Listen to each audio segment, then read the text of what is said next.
Hello, everyone. Happy debate day. Mark and I have returned, this time joined by the fabulous Bumblebee from Hivesci with a fresh debate. Mwahaha. How are you folks? Oh, I'm okay. Again, like I said backstage, an enemy of the state, but I'm okay. I will I'm not survive. awake yet. I will tell you when I'm awake. This enemy of the state. This makes me so glad I'm not in America. Like, holy crap, what the hell? I think anybody who is left of far right is enemy of the state at the moment, Bree. So you're not alone in that. Yeah, we're a very special group of people, aren't we? Yeah. Well, It's I true. mean, In the 18th century, they used to say keep your powder dry. I think a better suggestion these days might be keep your go bag ready. Yeah. I sure do. Hey, Jester. that is sad. That is really sad. Just the whole there was a petition floating around in Australia to make trans people refugees, and I actually signed that, and I think it's a good idea because it is a case of yeah yeah I would love to be a refugee in Australia. yeah. I mean, I don't have a lot of control over it, but I think that if you're you know looking at the government basically uh, uh, uh, taking actions that are detrimental because of any kind of political leaning in that regard. I think that you're counted as a political refugee at that point. Like really, especially if it is something to do with you know something beyond your control, like sexuality or religion or something like that. Seriously, I don't see the difference, but I don't have a lot of control over it, unfortunately. Yeah, it would be nice though. Australia Mm. consistently makes it into most of the top 10 lists for, you know, people's safety type thing. Yeah. And while Europe currently is in better shape than the US, recent surveys have shown that there's like an 85% increase in violence against LGBT people, a Mm. 34% increase in hostile legislation. It's just, it's not as bad as the US, but it's heading in that direction, it seems. Well, I I keep mean, having Canada's friends pretty invite good me as to. well. I keep having friends invite me to Mexico. They're like, "Hey, Bree, move to Mexico. Move to." It's mostly like the west coast of Mexico. They're like, "Hey, move down here, south of the Baja." Bree wants a drop bear. Yes, I will be all over the outback, but I'd be happy to go to Mexico too at this point. And I'm really close to Mexico right now. Somebody come pick my ass up. I know. Well, He said you thumb a ride at it's the it, fence.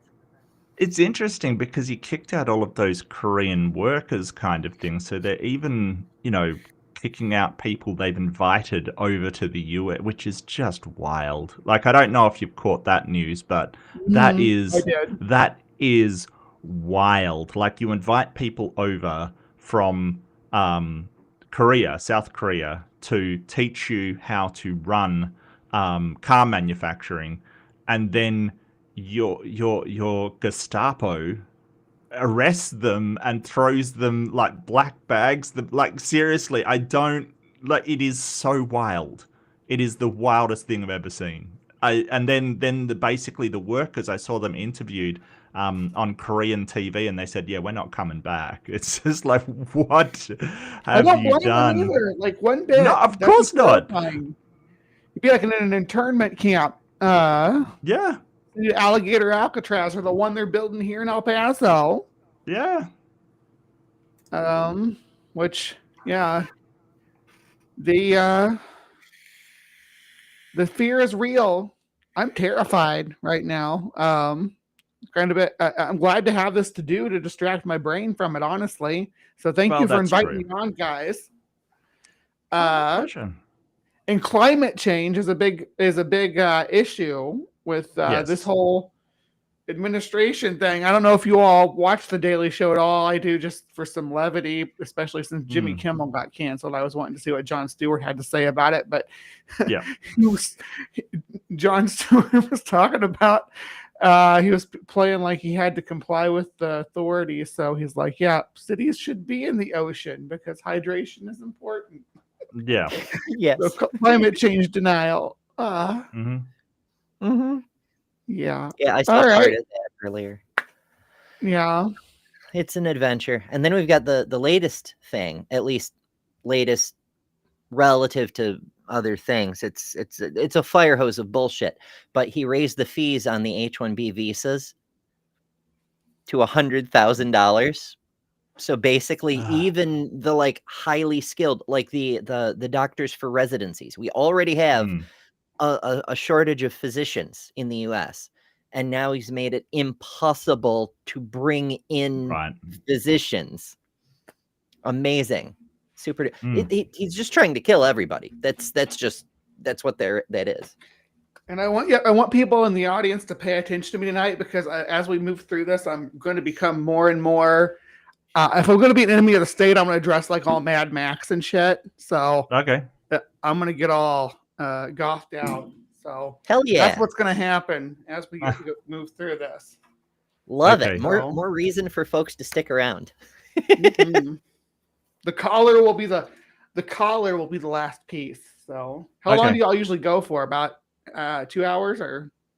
I know I've seen you go a lot longer than that, but we've been known to, though we tend to break it into parts. If it goes much beyond 3 hours and we're nowhere near done, then we're like, you know what, this needs a part. Yeah.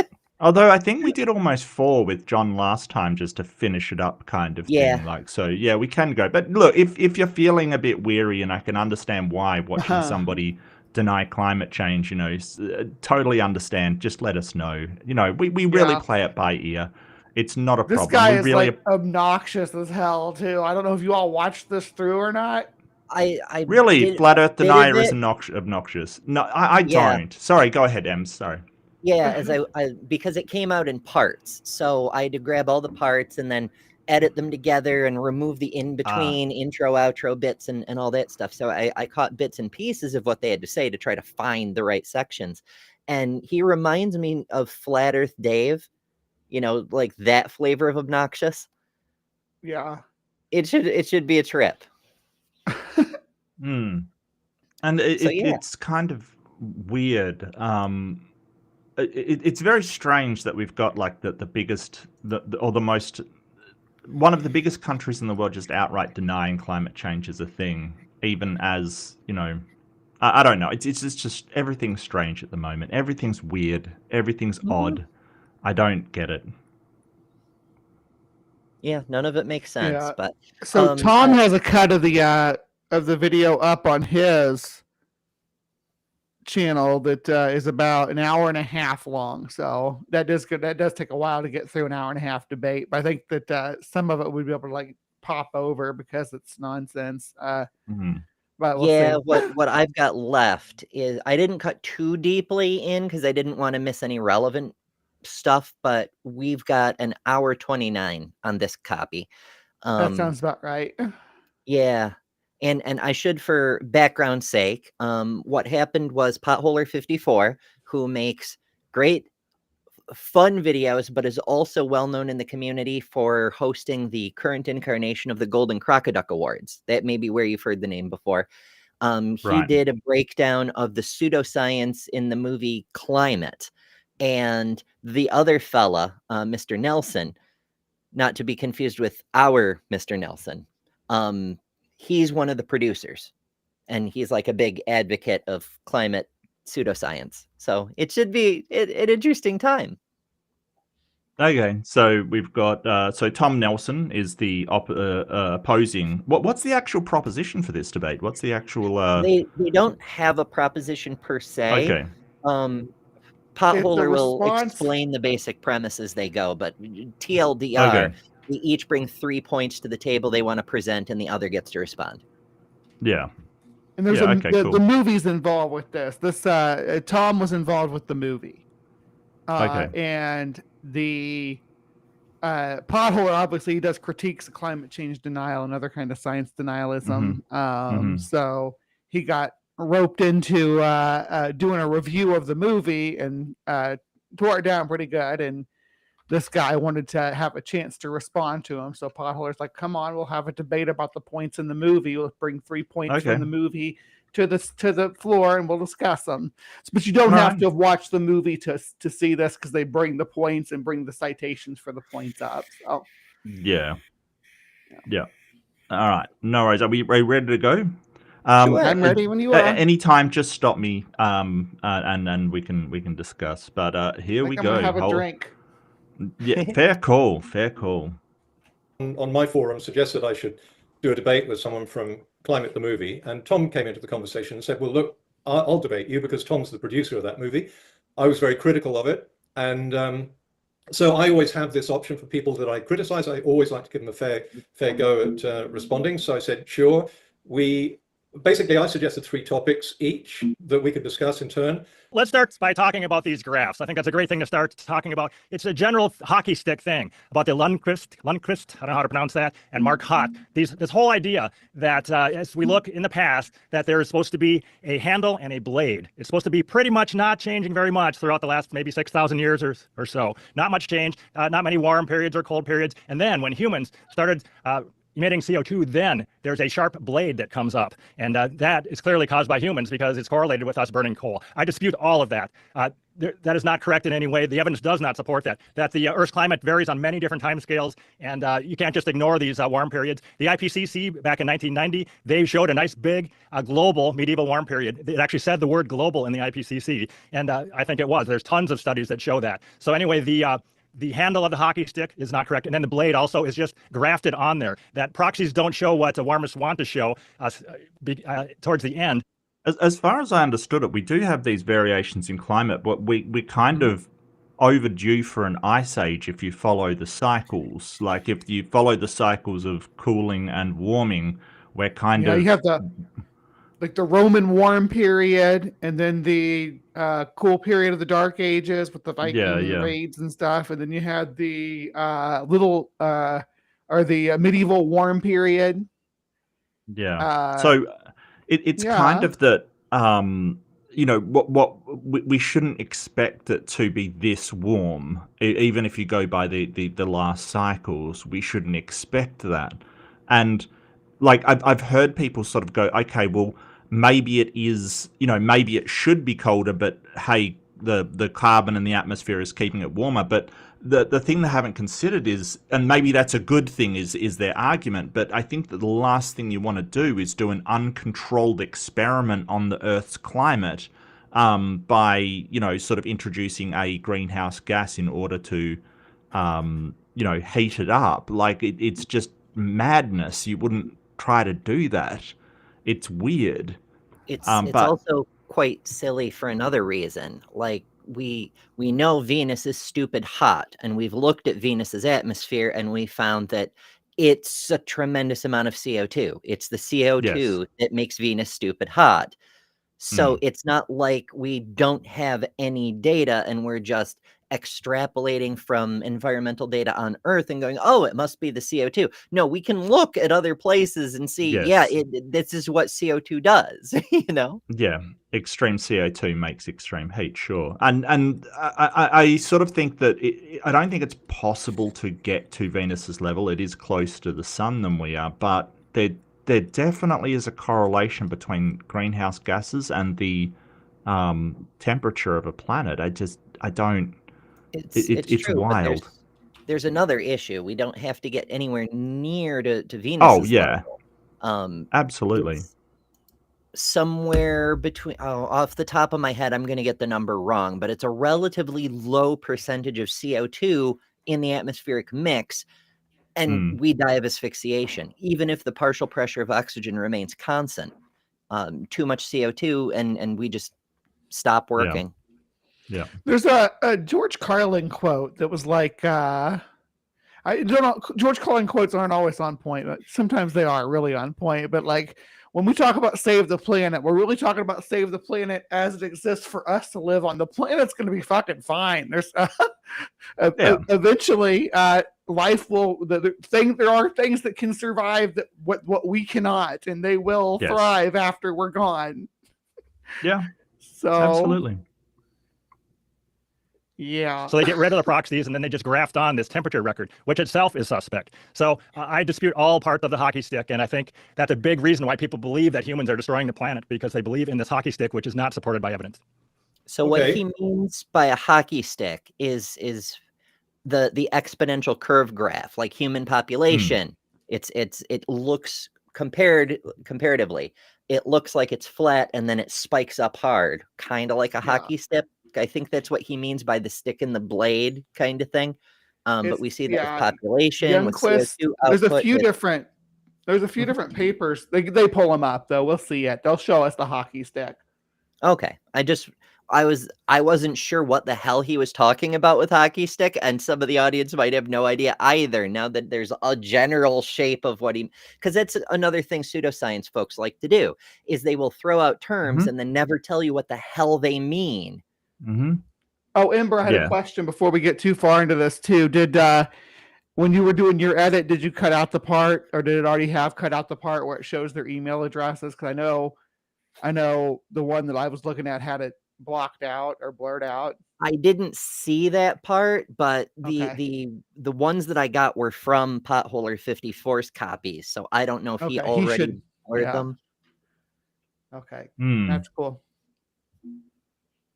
Right. Well, let's take a look. I'm obviously, not a climatologist. I'm just here to explain my criticism of your movie, and you wanted the opportunity to explain why your movie got things right. So yes. And by the way, you did criticize me for not being a paleoclimatologist, but we're both digging into this, and neither one of us. Oh, I'm not either. Okay. That's another criticism. I'm not sure what your field is, but it does. Look, not everyone's a paleoclimatologist. Right. I would take that. Sorry if you took that personally, or whatever I said. I don't know what I said. But that's an objective fact, and the fact that you're not getting scientific input into this, there's people out there who are happy to share their data with you. In fact, probably too happy to share their data with you. So, to make a movie about something and not consult with anybody in the field is kind of, to me, it's reckless. I will be criticized that. If you're making a documentary and don't even talk to a single climate scientist. So, Mark, if you can go tell me and Ember that we aren't climatologists, and we will not be offended at all. We still can criticize your movie, buddy. We don't have to be. Yeah. And maybe we should do that some night in Discord or something. We have a drinking game every time they say hockey stick. We have to take a shot. Mm-hmm. Yeah, I don't think Mark drinks though, do you? I don't drink, no. Yeah. We'll have to make Mark take shots of kombucha or something. Something that'll make him make faces. There's no alcohol in kombucha. I thought about doing Behind the Curve, but the two problems. The first is that it really triggers the copyright alarms as well as the pseudoscience alarms, but also it features Jaren from Jarenism. I get my Flurf films mixed together, but he's in that one and he's no longer a Flurf because of the final experiment. So I'm less inclined to dunk on him, even if it's past him. Yeah. But yeah, Eric Dubé's open season though. Oh yeah. Oh yeah, absolutely. But it was in reference to if you made. Oh, I remember what it was. It was the CO2 correlation. You made a statement about that. You offered no evidence, and I thought, well, yeah, but if there's no evidence and you're not an expert, then I could say anything I like without any backup, and I'm not an expert either. So I'm in the same boat you are. I'm not an expert in this field. Yeah, and of course there is no correlation as you look at all the different warm and cold periods over time, short term and long term. You cannot say that CO2 drove them, because you're telling us that CO2 stayed at kind of the same level, but yet we have all this fluctuating of temperatures. So climate is way more complicated than just a simple driven by CO2 thing. Okay. Oh, it is. It is driven by the currents of the ocean, where the ocean or where the Earth is on its rotation, on its axis, how close it is to the sun, where the continents are, how much volcanic activity there is, levels, all sorts of things. Where the kelp forests are, where the rainforests are, all this stuff comes into. the state of ice ages. The more glaciers we have, the higher the Earth's albedo, and the more solar insolation gets reflected back into space. That's irrespective of the relative CO2 concentration. And It's a multivariate system. But you know what also affects it? It's The weighed against CO2 all levels. it's weighed against all those factors and the variable. What's the variable? Mark just said it. CO2 levels. CO2 levels. Right.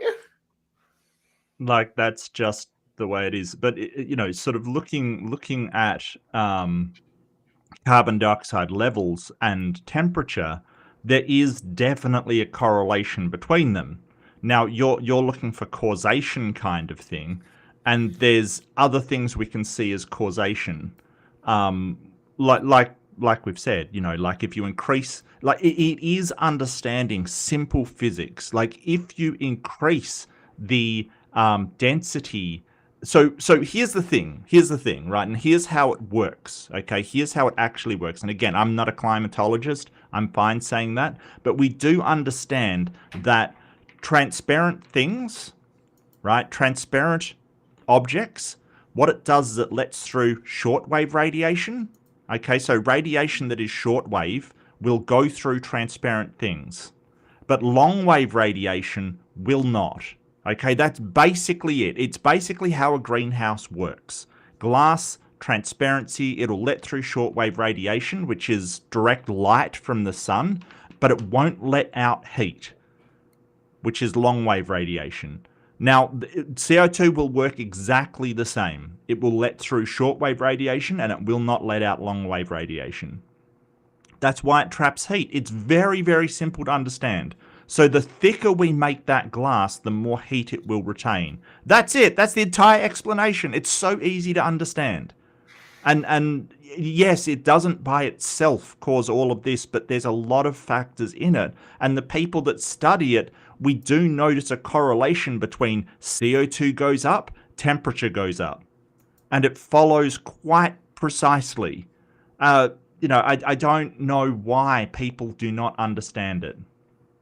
I don't know. Very basic stuff, right? Like, oh yeah, we've known this since, like, I learnt this in the 80s kind of thing. You know, I don't. It's ridiculous. Absolutely ridiculous. Rembrandt makes a fun point. The Republicans are pumping a lot of hot air into the atmosphere as well. Yeah. Yeah. I don't know. You know, I'd love to see the graphs of sort of carbon dioxide versus temperature and see how much it correlates. We may get some of those. I understand there are charts later. Okay, sure. Now, I'm going to just show the graph, if you don't mind, because... Okay, I didn't know that we were sharing screens. You didn't tell me about that. Well, Oh, how inconvenient for you. Oh, you promised not to fact check. we're actually going to have some data and some studies of experts. Oh, you weren't telling me we were going to be fact checked. Oh, come on, my guy. we need a clip and Seriously? cut to a JD Vance saying that. Wow. What did he actually say that? I didn't know we were going to be fact checked. That's JD Vance wild. did. Or no, he said you weren't. You were. We were told you wouldn't be fact checking, is what he said. But Oh, how does anybody take these people seriously? It's beyond me. It is beyond me. we can't talk about a graph without showing the graph. Okay, it would be nice if you had mentioned that beforehand. I don't know if you even gave me permission to share screens. But Oh, let's yeah, go you ahead. have permission to share a screen. Sorry, I'm sure you can share screens from your end. And Yeah, you actually have to give me permission, but I'm not set up to do that anyway. I didn't realize we were doing that, but you have to give me. I didn't realize I had to bring facts to this debate, or studies, or any kind of data to this debate. I didn't realize that. I object. I object, sir. Come on, dude. Seriously? You're in a scientific debate and you're like, oh, I didn't know we could screen share our information. You know, and this is what gets me. Like, people like this, they never, ever bring anything to the debate. You know, you try and show facts, you try and show information, and they're basically going, oh, well, I reckon you're wrong, and that's about it. It's absolutely ridiculous. yeah, I reckon you're wrong. Yep. Permission Quite as host shallow. to do okay, Yeah, basically that's what they have is I don't believe it. It's an argument from incredulity is what it is. You know, just I'm incredulous that that's the case. You know. Well, I think probably we'll be using the same ones anyway. I've got All right, let's go I've for got it. your next thing here, but let's have a look. How the hell do you share a screen on this thing? Ah, dear. Okay, this is what you showed, and so we'll take each of them in turn. Yep. That's the Marcotte reconstruction of the Holocene. I'll deal with that one in a second because this is the one that we both wanted to talk about. This is now this comes from your film, and again, do tell me if I'm explaining any of this wrong because you copied this from Lundqvist. It shows. Yeah, and so you notice that ends at 2000, and I guess if those guys weren't there, it would already be going like up further towards the medieval warm. It would have surpassed that, and it just from up, it keeps going up. That's the thing. It doesn't stop at the previous warm ages. And because they stopped using the they stopped using the paleo climate models in 1961 or whatever, and start using just climate records instead, like just the records that we have from the weather balloons and buoys and everything all over the planet. They started using those. He doesn't trust that data.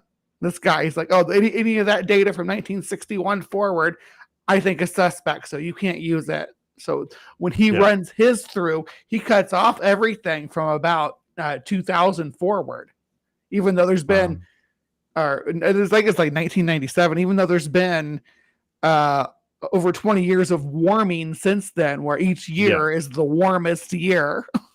Oh yeah, But we that's love inconvenient. p-hacking on our graphs. Now, a little bit of background on this graph. This one, it's fairly famous, though it's formatted differently in different ways, but you can always tell because it's got like like spike shapes in a certain whatever. It doesn't matter. It's based on the datum, the 0 point where there's zero fluctuation is based on a mean calculated from data taken from 1961 through 1990. So we're already, the mean is post-industrial revolution, but whatever, you got to put your baseline somewhere. And so that's the 0 point, is the mean temperatures globally during that period. And so we've got 0 Celsius is being the baseline. And the dips in cold go to about negative 0.6 Celsius. And the highs go to about 0.2 negative or positive Celsius. Right now, we're at about +1 Celsius, on track for plus 1.5 by, I think, 2050, they said. Boys, do we have a climate debate going on in the side chat? Because if we did, that's like lit as hell. I mean, it's just what's a conspiracy guy? He's a bit weird. No offense, I just think that you're wrong. It is good to have that going on in the side chat, though. Freaking I get it, but if your evidence for like no climate change or like carbon dioxide doesn't affect it that much is Obama has seaside properties, you've got a problem, mate. Seriously, if that's your evidence for no climate change, you've got an issue. Like seriously, mate. Honestly, all rich companies own seaside property because owning property by the ocean makes it easy for you to export things. Pretty self-explanatory. It's also that seaside property is like, it is still valued property because you've got access to the ocean and access to the beach kind of thing. It's not sort of to do with sort of rising sea levels or anything. It's weird. Look, here's the thing. Insurance companies that basically they basically assess the odds of fires, floods, all that kind of thing, natural disasters. They're basically putting up their premiums based upon more of these events happening more and more. Now, I get that you might say that, hey, that's just natural kind of thing, but that That's the problem. The insurance companies are actually listening to the scientists in the field whose predictions were made ages ago that, hey, we're going to have increases of floods, increases of fires, increases of droughts, increases of all these things, and are actually making correct predictors to how these events will happen. So, it's a bit hypocritical that, hey, all of these companies are going, well, we better listen to these people because they're making accurate predictions that affect our business. Because in insurance, you've got to know what what the chances of these things happening is. So they listen to the people who are making these correct predictions, and everything they predicted is kind of happening. Yeah. The people who are telling you to deny the science here, the people funding deny science, are also filing insurance claims when their golf courses get impacted by erosion from climate change. So, or their arcs take flood damage. Or when their arcs take flood damage, yeah. So yeah. They're got one hand in your pocket while they're telling you to look at the people warning you about pickpockets.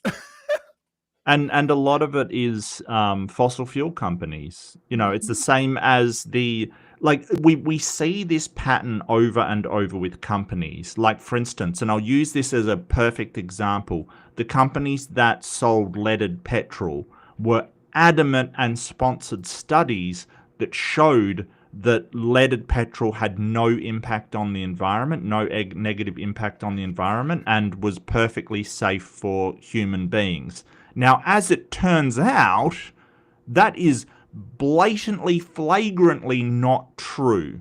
Like, lead stays in the environment for ages. It's really detrimental to humans. There's been so much problems with it. The same as the cigarette companies that told you cigarettes were perfectly safe when they damn well knew that they were carcinogenic. The lobbying company that made this, that funded this, the Heartland Institute funded the cigarette campaign for Philip Morris. I don't know what that is. Oh, okay. They funded the cigarette campaign. Wow. Okay, that's a prestigious. It's one of the Koch brothers' company. They changed the name though to Evil Incorporated. Oh, sorry. The Heartland Institute, not to be confused with the Heritage Foundation, because for some reason they do sound, I don't know. That they appeal to the same U.S. patriot right-wing emotion, Heartland and Heritage. If we just flag hard enough, all our troubles will go away. Yep. And so we have experts who study it sort of saying, hey, this is going to increase all of these things. Don't forget, this was in the 80s I learned about this, right? So that's what they predicted in the 80s. Somebody said, I think it was Rembrandt said that it was in the 50s they started studying it. I don't know. I wasn't around at that point, but probably we knew about this in the 50s. But in the 80s, they predicted all of the stuff that has happened. This increase in general temperature, the increase in water temperature, the amount of CO2 in the water, the destruction of coral, the fires, floods, all of that stuff they predicted. And we've got these experts against the people that are making money from the thing that's causing the problem. And I think we've seen that over and over and over again. It's always a fight against these people who make money off of it. And I would not trust them because I have seen, this same thing can be applied in so many cases. Asbestos, for instance, right? Mm-hmm. They told you it's completely safe, not a problem at all. Huge problem. Like, we see this again and again and again. So really start asking, who is telling you this, that climate change isn't being caused by humans? It's people involved in the fossil fuel industry and sponsored by the fossil fuel industry, either lobbied or their think tanks around the place. Yeah, funded by them, political action committees funded by them. It's it's really gross, the level of corruption. But you mentioned Oh, yeah. coral reefs, and all these other predictions. The predictions coming true, very convincing, because when science predicts something, then we can do a Sure. test and see, and if the prediction comes true, it's Mm. it's good. But the coral reefs, like there's several spots of the Great Barrier Reef, which is something like 500,000 years old, that are bare because the oil or the ocean temperature is too high and it's bleached the coral. The water is hotter than it has been in 500,000 years. For reference, multicellular life has existed for like 900 million years. It's ridiculously hot now, and we can see signs of it not just in the immediate predictions like storms and fires and such, the likes of which we can see from anthropology and archaeology and such, haven't been seen basically ever. But in the ecological changes to bioregions, like regions that have survived longer than humans have been humans, basically, are now uninhabitable to those life forms that are evolved for that biome. Mm. And we know we cause The- acidification. We know we cause desertification. Yeah. I mean, hell, the same climate scientists were the ones that got to the bottom of why the ozone layer was vanishing. Anyone remember? And people will go, exactly. Well, people will go, oh, yeah, they said that the ozone layer was vanishing. Like, you should come to Australia where the ozone hole was. The UV index is insane. It's insane.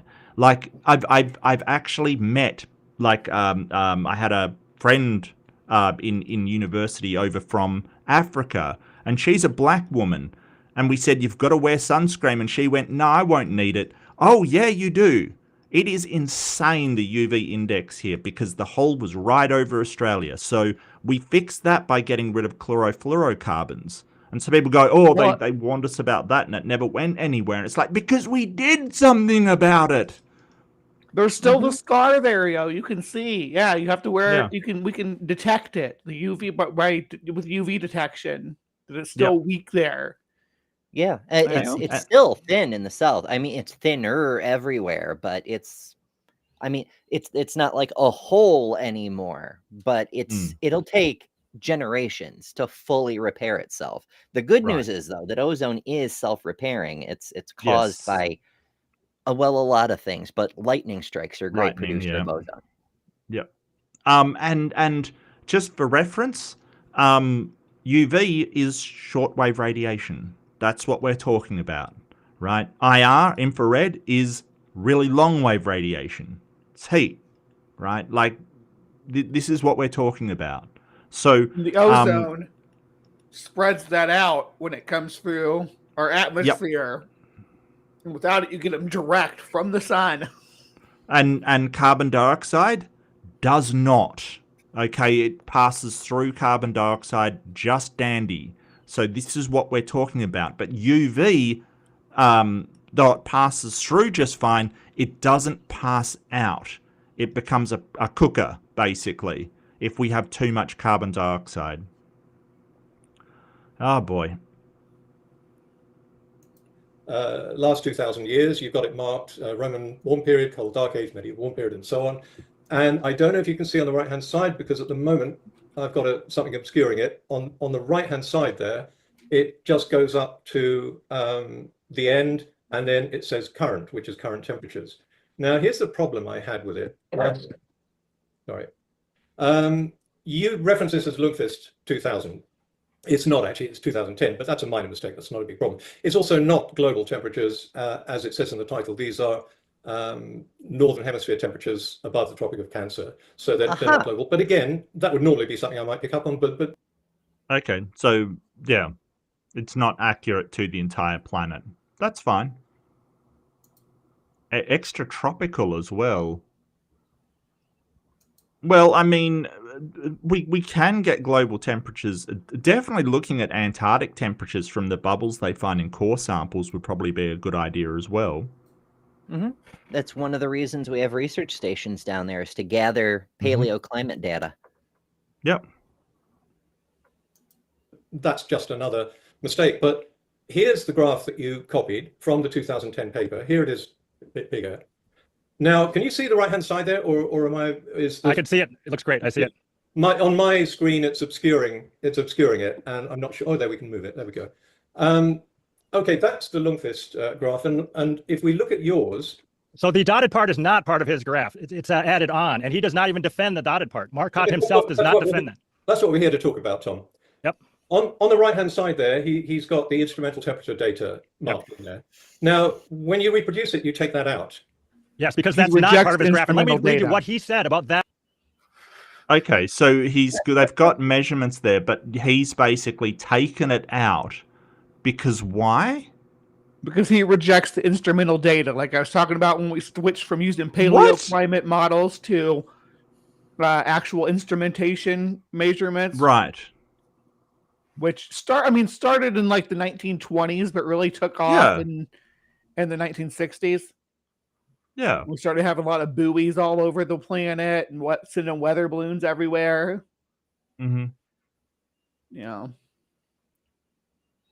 Part that's been added on. Okay, response by Mark Hott himself. The global paleo temperature reconstruction includes a so-called uptick in temperatures during the 20th century. However, in the paper, right back there when he said Mark Hott, when I was watching this, I thought he said Morgoth, which is the bad guy from the Silmarillion. I just thought that was funny. It's so wild that he rejects instrumentation data when the baseline of this graph is determined by instrumentation data. Right. Like, why would you rely on sort of like this is so he basically just takes out everything that we've measured since the industrial era. Like, why? That's going to be the most accurate that we have, right? What are you talking about? You can literally see the Industrial Revolution right there, though. Mm-hmm. Yeah. That would be you can that. See that, there.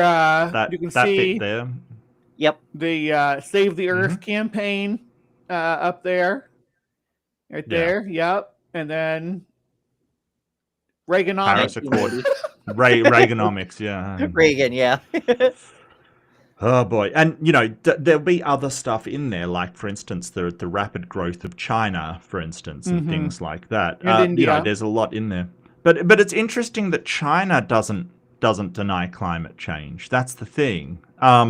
It's just it's kind of like this weird situation where if the West isn't doing anything about it, the others are, the rest of the world isn't going to do anything about it either, because what's the point? Like, this has to be a worldwide address of the situation, a lot like the ozone problem was. That was a worldwide thing. The world got together and went, hey, we need to solve this. It's just, at the moment, we've got a whole bunch of people who make a ton of money from coal and oil and things like that. It's totally fine, people. Ignore all the floods and fires and crap. It's not just the fossil fuel industry, though. It's industry in general, because industry no longer exists in the West because we did the Save the Planet campaign. We put all these regulations on industry, and they hate it. Yep. And all the jobs over to these countries now that are having their industrial revolution to keep up with our Western demand for the stuff that we used to make over here, but it's too expensive due to regulations to make over here now. And we send it over there. And so if we put in implementations to make these countries that they're shipping their jobs off to fall in line with like basically EPA regulations, they have to pay that extra money out to manufacture over there as well. So all the lobbies, all the manufacturing lobbies are going to be, because they're thinking about the bottom line. Yeah. I'm ranting now. We can play it. We make the point that this particular feature is of shorter duration than the inherent smoothing in our statistical averaging procedure, and that it is based on only a few available paleo reconstructions of the type that we use.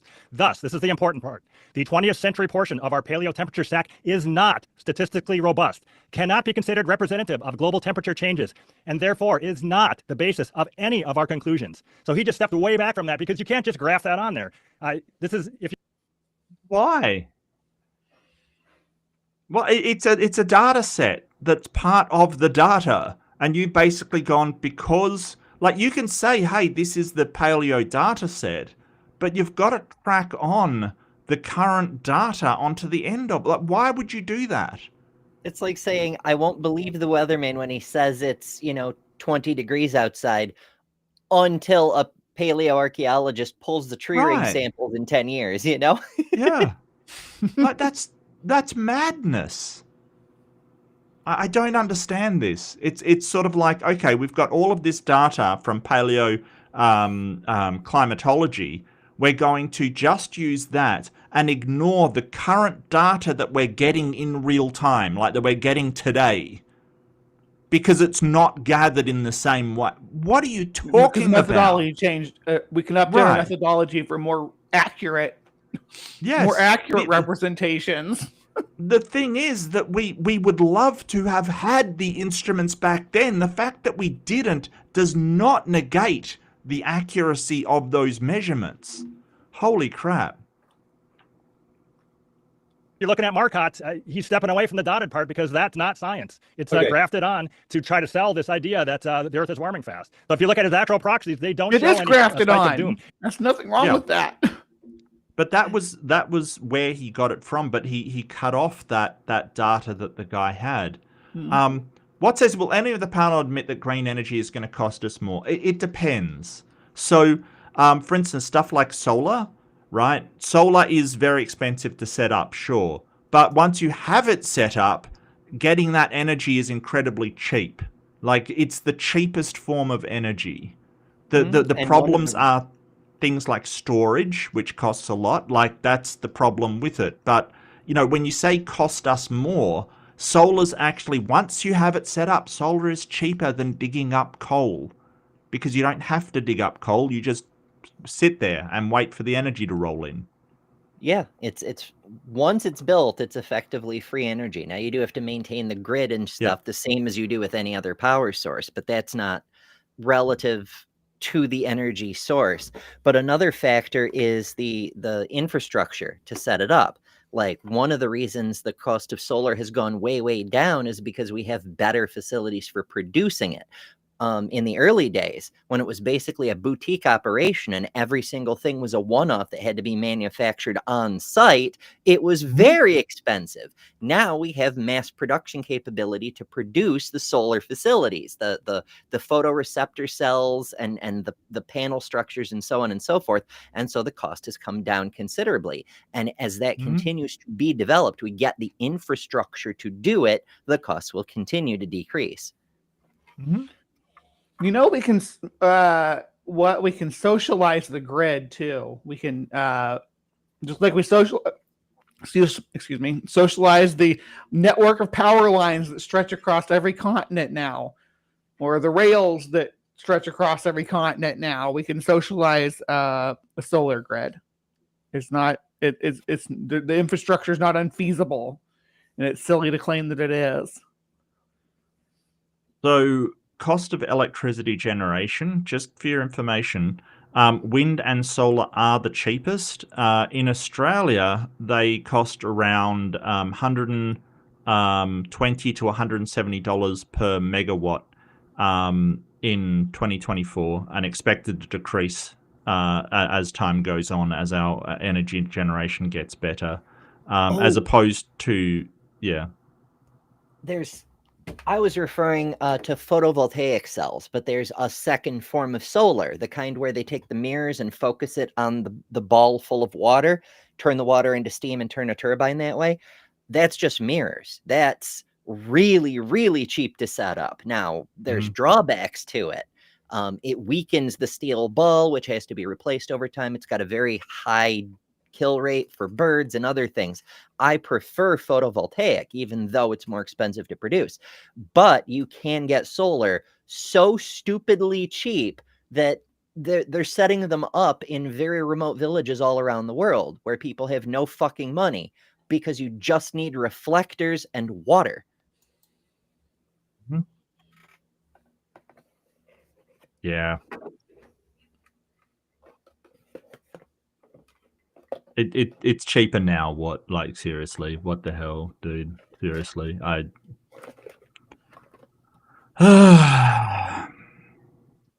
that's the case of all of these propaganda. Yeah. So, you know, it's just sort of this is the kind of thing that fossil fuel companies put out, that it's horrendously expensive, that, you know, it might be cheaper one day, but it's not now. And they put that out knowing damn well, because, okay, so you're a fossil fuel industry. You literally dig up coal and sell it to power plants. Do you really think they're going to sit there and go, hey, in actual fact, solar is cheaper than what we do? Of course they're fucking not. What's wrong with you? Like, this is the kind of crap people buy into. It's ridiculous. They used to say the same thing about hydroelectric. They were like, oh, building these dams is so expensive. But the Hoover Dam's been there for 100 years. And yeah, there's other drawbacks. Like, you know, if you build a dam too cheaply, then you can get dam failure and wash out entire villages downstream and whatnot. But if you don't cheap out on it, it'll last a long damn time. See what I did there? A long damn time. That one was unplanned. That was nice. That was damming in itself has environmental impact. So absolutely. Yes. Especially the poor people downstream of you who suddenly have very little water going down to them. You know, that's a problem. But look, we're not saying there's no problems. It's just, you know, the people who have an interest making money off of the old technology are going to tell you the new technology sucks. That's what they're going to... It's the history of humanity in the 20th century. They're always going to tell you, A, their product is safe and causes no problems, and B, the new product sucks. Yeah, the horse farmers were really ready to tell you all about how terrible the automobile was. I promise you that. In fairness, the horse farmers were kind of right. Well, yeah, but I mean, even people thought that electricity would be the downfall of civilization. You know. Yeah, lightning rods was defying God. Remember? Seriously, man, like, just because there's energy, like green power, doesn't mean we're going to stop digging stuff out. You know what needs a lot of lithium? Batteries. You know what country has a ton of lithium? Australia. Like, this is the thing. Your ignorance is overwhelming. It's just incredible. Sticks. None of them show a spike of doom. You can go on and on. There's tons of them that show that it was warmer in the past with no spike of doom at the end. So this is a critical part of this whole debate about whether we can trust the spike of... Every time he says spike of doom. I love the rhetoric. Yeah, Spike of Doom's it's my band name. Spike of Doom. I'm sure that's what it was called in the climatologist paper. I'm sure that's how he referred to it. You know, like, come on, dude. This is just propaganda. Doom, and we can't. It's not science. Okay, I didn't want to interrupt you, but we're not talking about the same graph. This isn't Markov. This is Lundqvist. It's all of them. They all have the spike of doom. You mentioned Markov earlier. They all have the spike of doom. It's all the same thing. They all do. You mean multiple independent scientists came to a consensus? No, really? Who ever heard of such a thing? All right, am I spike of doom yet? I got my spiky collar on. Okay. Bree's got the spikes of doom for us. Every time they say spike of doom, we're adding another spike to Bree. That's what we're doing right now. Oh. You're going to be a porcupine by the end of the show. Bring it on. Leave it a hedgehog. I didn't even mention... Look, what? You are insane. I didn't even mention cost of living. What are you talking about? What does cost of living have to do with... I don't know. It's a pivot. When you get demolished, point, you just jump to the next. But so Australia... What? What are you talking about? but if we go green, Australia won't be able to use its mineral resources to make money. And I point out, hey, we're still going to need mineral resources in Australia, like uranium, lithium, cobalt. It's got a ton of mineral resources that we will still need, as well as, the other ones like iron, aluminium, like all of the mineral resources that we've got. And you go, but cost of living. What are you talking about? Cost of living is high, and there's a variety of reasons for that. Not just slightly the way that certain companies have been absolutely gouging the population because they see their profits as more important. For instance, we're dominated by two grocery chains, Coles and Woolworths. And while cost of living has gone out of this world, they also have posted record profits. You don't think that's got anything to do with it at all? We have a similar problem. Our fuel prices, granted, our fuel prices in the US are considerably lower than they are in most of the world, but they're still 3 times higher than they were, and there's no justification for why they've gone up. Except for the fact that all our fuel companies like ExxonMobil have posted something like 23 quarters where every quarter shatters the record of the previous quarter. They're just making fuckloads of money, and it's all profit because it's all in the price, And so, cost of living is very complicated, but we can't just go, well, cost of living has increased. Obviously, that's to do with coal for some reason. Fuck knows how you got to that. I have no look. I'm going to ignore what, because he just sounds insane. Like, seriously. There was a point in history, not very long, but for a while, where people had coal burning stoves in their home. But that's long ago and far away now. Oh yeah, wood pellets are so much cheaper and weirdly more efficient. More renewable because it's wood, even though it's still burning things, but also more efficient, possibly because wood, even when it's compacted, it's still burnable, whereas coal is so crystallized, for lack of a better term, that it's carbonized. No, fair call, Jester. I hear you, mate. I hear. I just wow. Yeah, man's hockey stick, they're all the same. But we are looking at a different graph. Whether or not you think it's all the same thing doesn't matter. Okay. You can't look at this graph and say, but Marcotte said this wasn't statistically relevant and so on. We're not talking about the Marcotte. We will come on to that. So just be patient. We'll come on to Marcotte in a second. Our first topic was Marcotte and Lundquist. Yeah, so this is our topic. First, we'll look at the Lundquist graph. Okay. And what I want to point out is that when you recreated this and you claimed that this was Lundquist's graph, you took out the period of warming at the end. Now, whether you believe that that's relevant or not, and you haven't quoted Lundquist saying that's not relevant, this is your belief that it's not relevant. Whether you believe that or not, you have said that in the movie, and you've put this as... You can see how... You put this as... I like how he acts like he cut off... the temperature that is shown here. Sorry? I like how he acts like he just cut off the dotted line. When he cut off part of the gray part, too, in his version of it.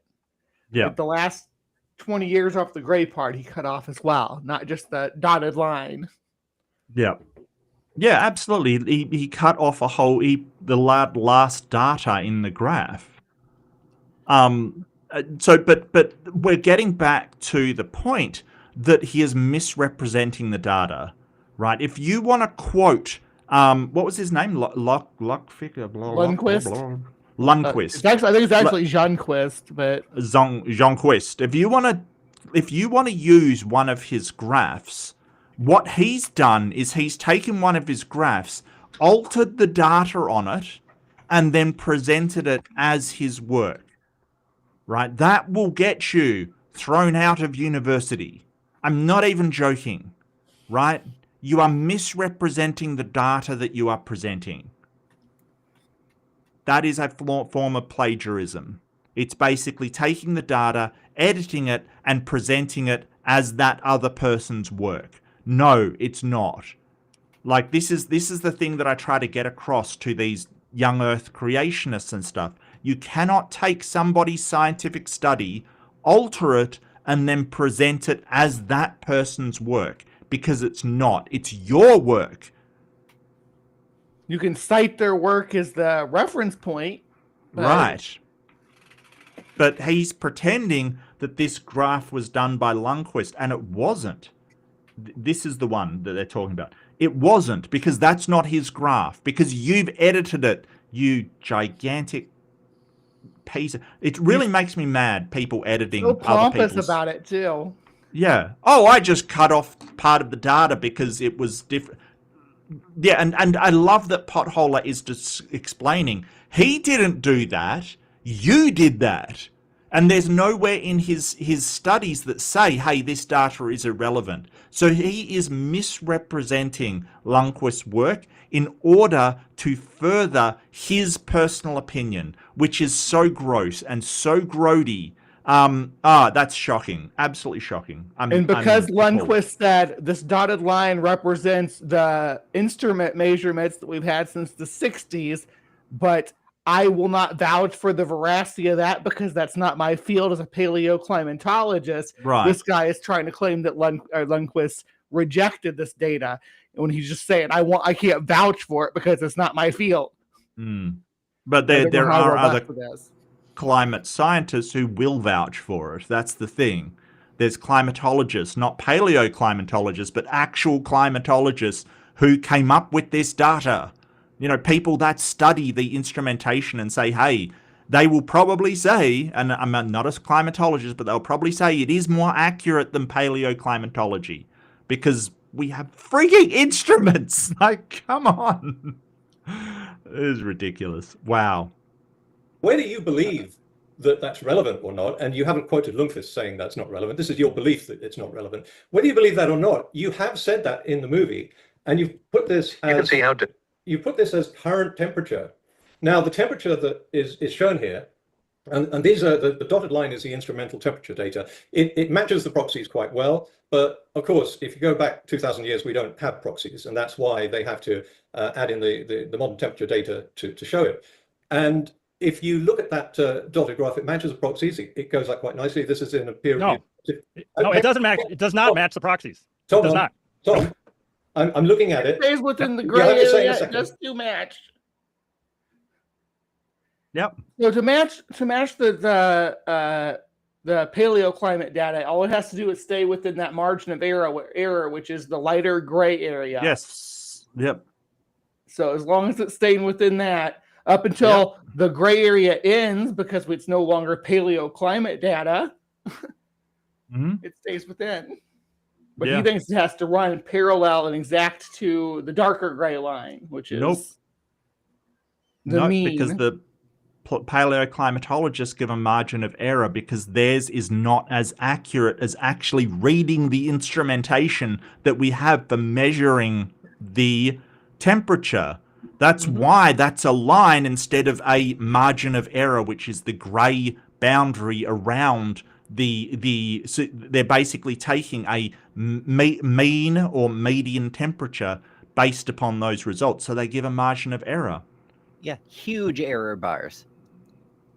Well, I mean, not really. I mean, look, it will fluctuate anywhere from sort of, about 0.01 of a degree kind of thing, which, if you're measuring something like the temperature, 1,000 years ago, that's pretty damn good, in my opinion. For sure. I'm just saying that, like, the error bars from the paleoclimate data are that big gray area, and the line is in the middle. Whereas with the instrumentation, the error bar is invisible. Comparatively. It's so accurate that the error bar Absolutely. It does exist, but it's like tiny. It's like fractions of a fraction. Yeah. Let me just finish. All right. You took that out, whether or not you believe it or not, and you can make all the arguments in the world that you don't think it's justified, but you didn't say that in the movie. What you told people in the movie is, this is his reconstruction, and you put in current temperatures, when in fact the dotted line only goes up to 1990. No, we showed the actual graph. We showed the actual reconstruction. That was the reconstruction without that dotted line of doom on the end. You can't just add that on. We showed the actual thing, and his proxies do not. But Lundquist didn't take that out, right? Like you can add that. Like that's the whole point. But if you want to say, hey, we dropped this line because it wasn't paleoclimatology, that's fine. But then you have to say, hey, I made changes to this. Otherwise, you're being deceptive with your reporting on it. Yeah. Yeah, essentially. So yeah, that's something that a documentary should have in it if we altered the data or you use the graph as the scientist presented it. Not show the spike of doom. So I know you want to believe in the spike of doom, but it's not real. So we're showing you the actual thing. And if you're saying, oh, we didn't show this thing that's not in his reconstruction. Well, we did. And this is weird. The thing we can measure isn't real. And he just interrupted him kind of thing. Like, this is one of the things, like, Potholer was really good in letting the guy talk about his stuff for ages and go on and on and on and on. And as soon as he points out, hey, you've modified the scientist's work to take out things that are pertinent to the actual conversation, he just interrupts him and starts, doing these dog whistles like a spike of doom and, the all these things. It's ridiculous. It is ridiculous. Spike of doom, the hockey stick with the spike of doom. He reminds me of a flat earther. They always come up with these ways to dismiss, things and call them nicknames, and it's just dog whistling to their audience is all it is. That's all it is. Ugh, awful. Because it's not in there. Okay, this is his reconstruction that I showed you. It was in his paper. Without the dotted line. The reconstruction is without the dotted line. See, the dotted line goes higher than the reconstruction. That's a very important thing. His reconstruction shows a warm medieval warm period. You can't just add in this extra dotted line and say, hey, this is part of his, because it's not. I don't think he doesn't like the fact that the dotted line, that his proxies didn't show this dotted line, but they didn't. And this whole idea that we can trust trees or proxies for all of time until 1960 or something, and then suddenly we can't trust them anymore and we have to use instrumental. It's because the proxies don't show what you want them to show.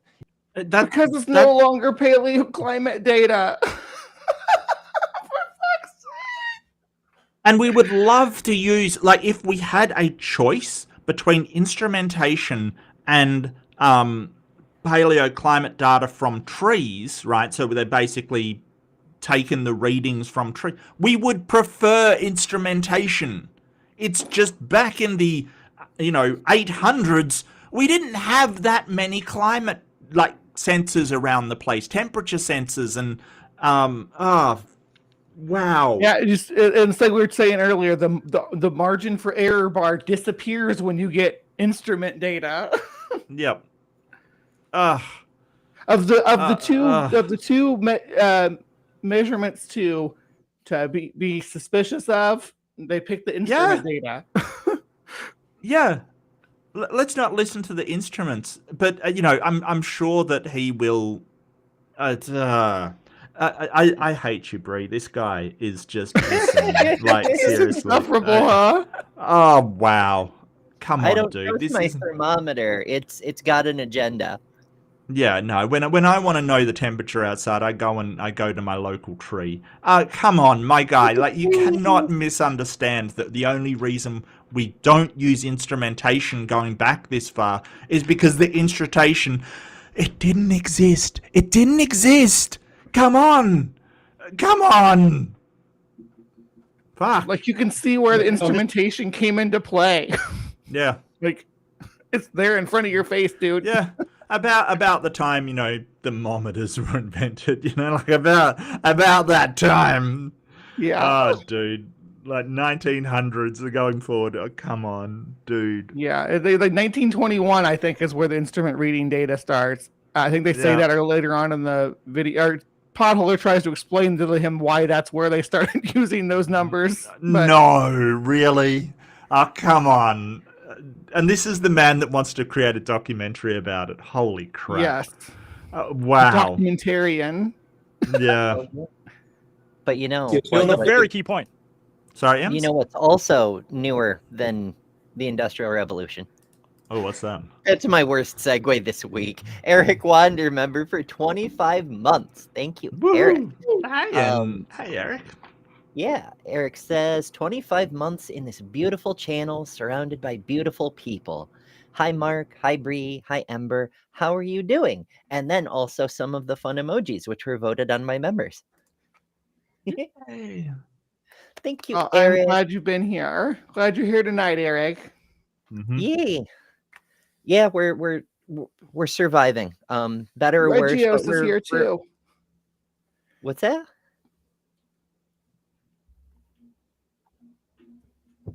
What was Yeah, that, we're Bree? I mean, you know, in today's age, sometimes just surviving the day is an accomplishment, but we're all glad to be here doing this instead of worrying about the state of the world. Although weirdly, this has a lot to do with the state of the world, but in a different way. Yeah. They don't. You're still not getting it. I'm getting it. Just listen a second. I get that you're very passionate about this. I get that you don't believe in the modern warming temperatures. I get all that. I understand that. But it's not very honest to tell people that this is his reconstruction because you've taken out, just a minute, you've taken out the last period of warming because you don't believe in it. So you'll just take it out and tell people this is what it looks like. And hang on a sec, tell them that this is current temperature. Now the proxies only go up to the 1980s. So this is not current temperature. That's you're not giving people. Now I do agree. If you look at I've transposed one over the other. This is your graph and your movie superimposed on Lundqvist's original. Okay. Yep. There's a dot. Yeah, there is a spike. Yeah, but he's trying to pretend like his cartoonish one, where he's taken out the end of it and put the labels over it, is the one in the paper by Lundqvist. But it's not. That's what he's trying to point out. And he won't admit it. He's like, no. It's like, yes, that's exactly what it is. And Potholer's like switching between them right in front of his face. Like, that was not his work. That was your work. I don't know why he does. Like, this man has never. This is some raw Matt shit right here. Right. And he's shocking. He's one of the worst I have ever seen for manipulating data.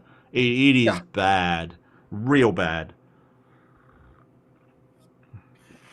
Of doom on there that's not in his study. It's not there. We're showing what's in his study. So again, the spike of doom is BS.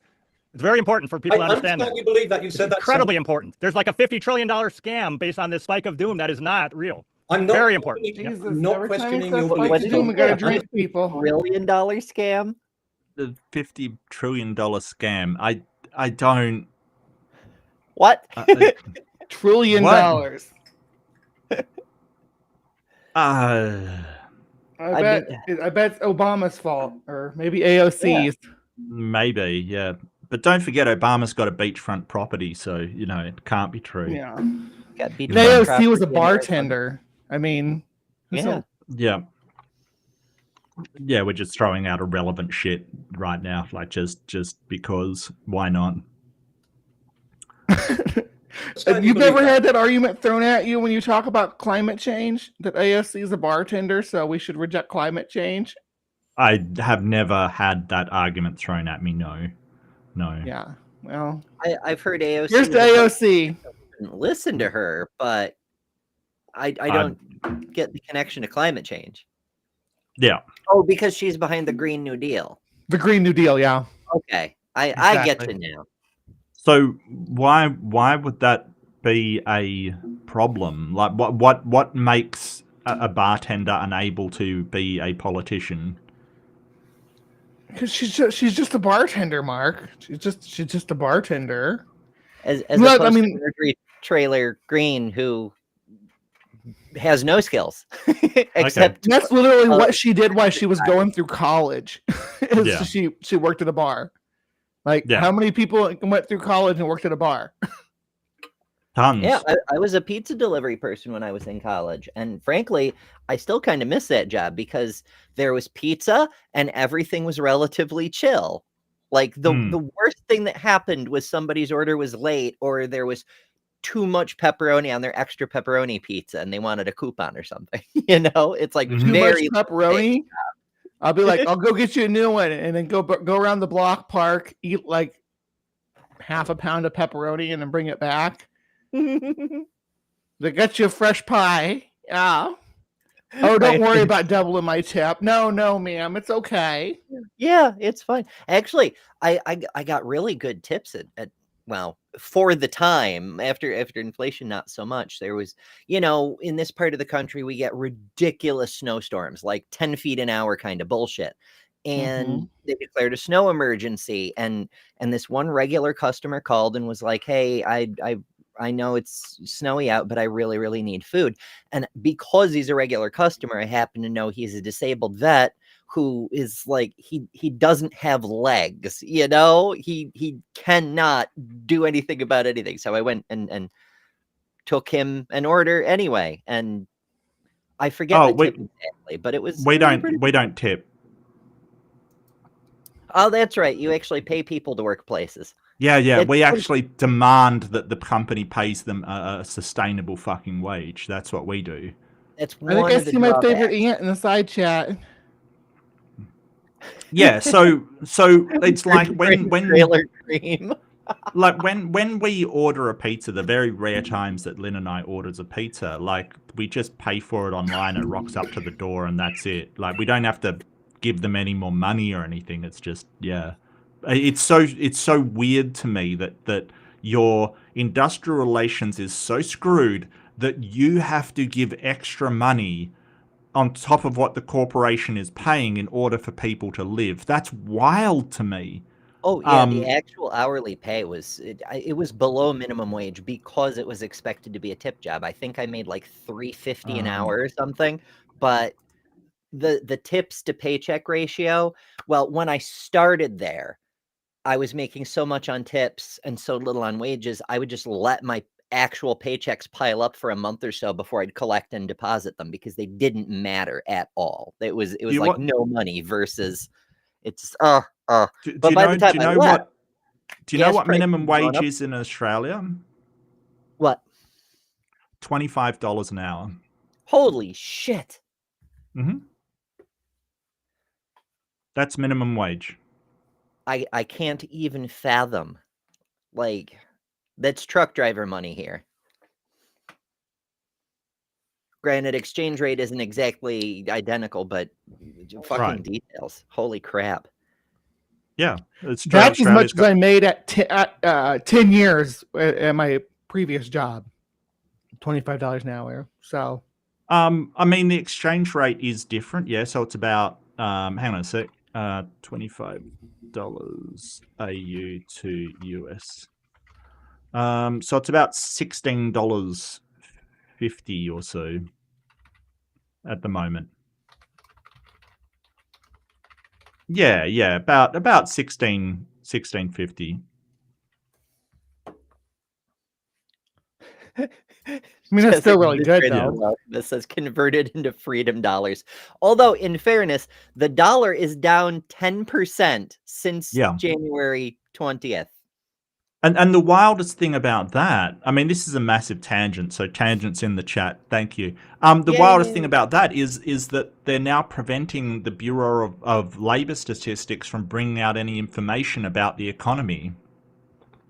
Gotta love it. Like, if we don't acknowledge it, then nobody knows, and so we're doing fantastic. It's wild. It's absolutely wild. To tangent onto that tangent, because that's the best place to put it. Yep. By popular demand, I once again have a merch store, including exactly one shirt, which is "I'm just here for the tangents." So if you're here for the tangents, I make virtually nothing on the damn shirt. I made it as cheap as possible because I am very poor, and I know many other people are very poor, but people have demanded the thing, so it exists now. It exists. Has it displayed below the video like they do sometimes, but if you go to betterthanember.com, there's a store link there. I believe I put a link in the description. I don't know what the hell I'm doing anymore. But betterthanember.com not only has all my links, but it's got the store right at the end. I've added the cast list from Hot Topic on the creators page like as a separate thing. I'm trying to keep making it more useful as I go, but there is a store. Haha. Nice. Tangent related tangent. Meta tangent. Yeah. Tangentception. Yes.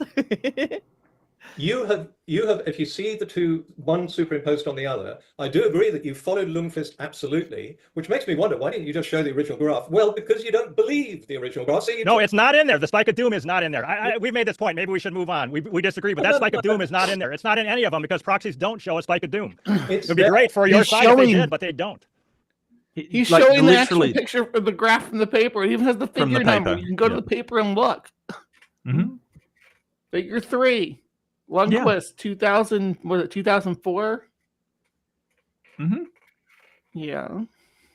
So he's trying to say, hey, the original paper doesn't show this spike. And it's like, but it does. That's the thing. It on literally the screen is the right now. picture. Yes. It's right there. Wow, this guy is really dodgy. Like, he is sus. He is so sus.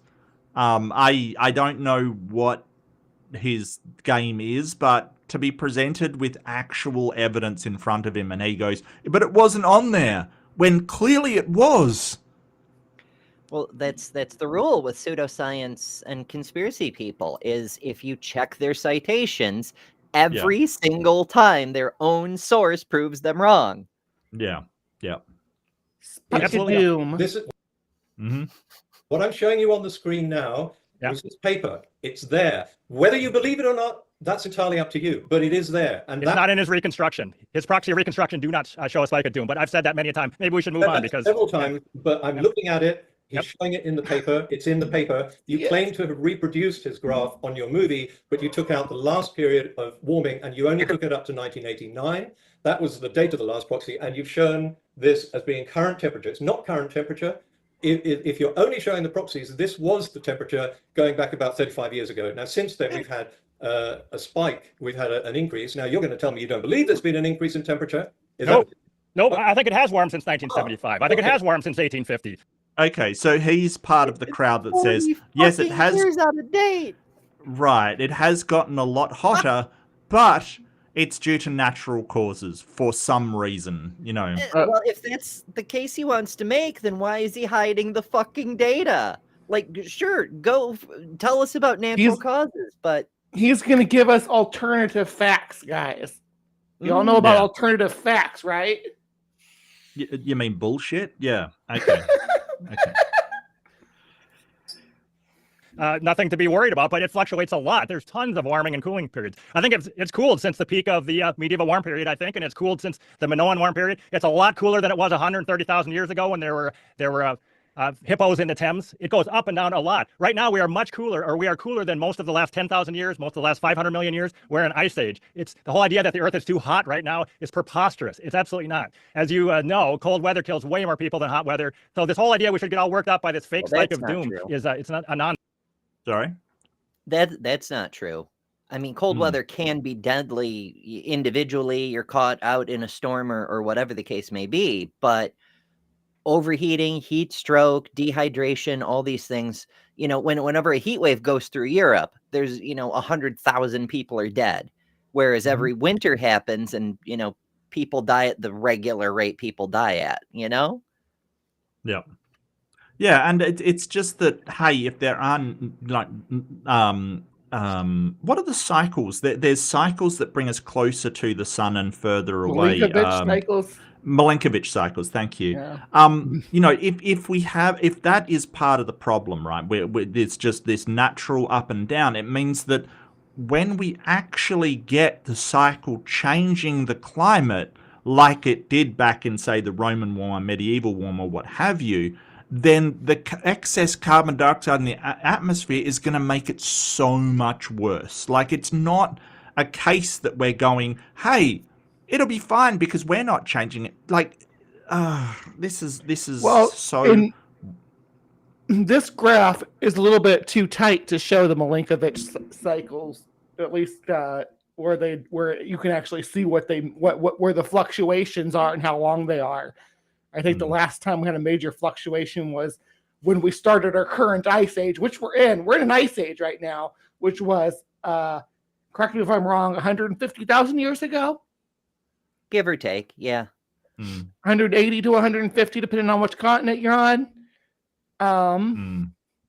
But Yeah, we're in an interglacial period. Technically, we're still in the Ice Age. It just Right. each Ice Age has periods of more or less glacier. It's not glacial maximum right now, but details. is Also, long. crop failure. Winters don't cause crop failures because that's part of the natural cycle. Heat waves Well, and- fucking do though. So Mhm. starvation And this and crop causes, failures are way up. It's not just about heat versus cold either. This climate change will cause cold too, and the winters will be cold and wet in places where they shouldn't be, because Right. like the polar vortex dipping down because the Northwest Passage opened up for the first time since the Ice Age. The Northwest Passage opened up, and that would have been great to have back in the days of exploration, I'm sure. But right now, it's kind of causing that polar vortex to dip down to the Midwest and freeze crops late into the spring, when they're supposed to be, really delicate and sensitive when they're little bitty. I've had enough gardens and flowers destroyed by late spring frost because the polar vortex dips down. Starter. Okay, now if I can just bring you back to what we were talking about. You've marked this as the current temperature. It's not the current temperature, is it? This is the temperature going back to the 1980s, the last time there was proxy, because you've taken out all the instrumental temperature data, which you don't think ought to be in there. You've taken it out. So this is not current temperature. You do agree that since those proxies in the 1980s, we've had about 30 years of warming. You do agree with that, do you? We had a hiatus in there. We've had some mild warming since then for sure, but we had something like a 15-year hiatus. There was all these questions. Why the hiatus? Why didn't it warm? We got 60 different explanations for why it didn't warm. So the whole idea that it's just slowly warmed because CO2 is the climate control knob, it's not. We've had some warming since the 1970s when there was a cooling scare. There for sure. It cooled. I lived in the 1970s. It was cooler in the 70s than the 40s. And it warmed up to the 40s, and then it cooled from the 40s to the 70s, and then it Can we have some data on that? Like, seriously, can we have some data on that? Because he just seems to be saying, hey, it was cooler. But is he talking about his local weather, or is he talking about global temperature?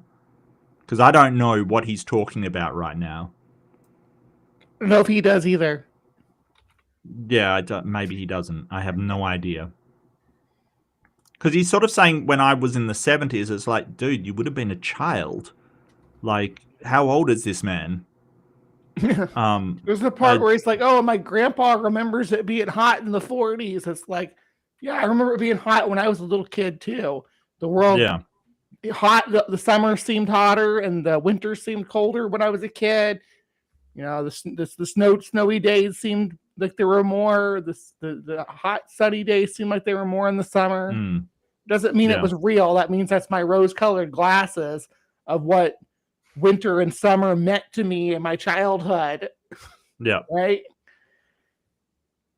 warmed since then. And the whole idea that we know it's just going to keep warming the rest of the century, I'm betting against that because climate changes on many timescales, and CO2 is not the climate control knob. And I don't know if you believe in that. I would like you to weigh in on that part. Is CO2 the climate control knob?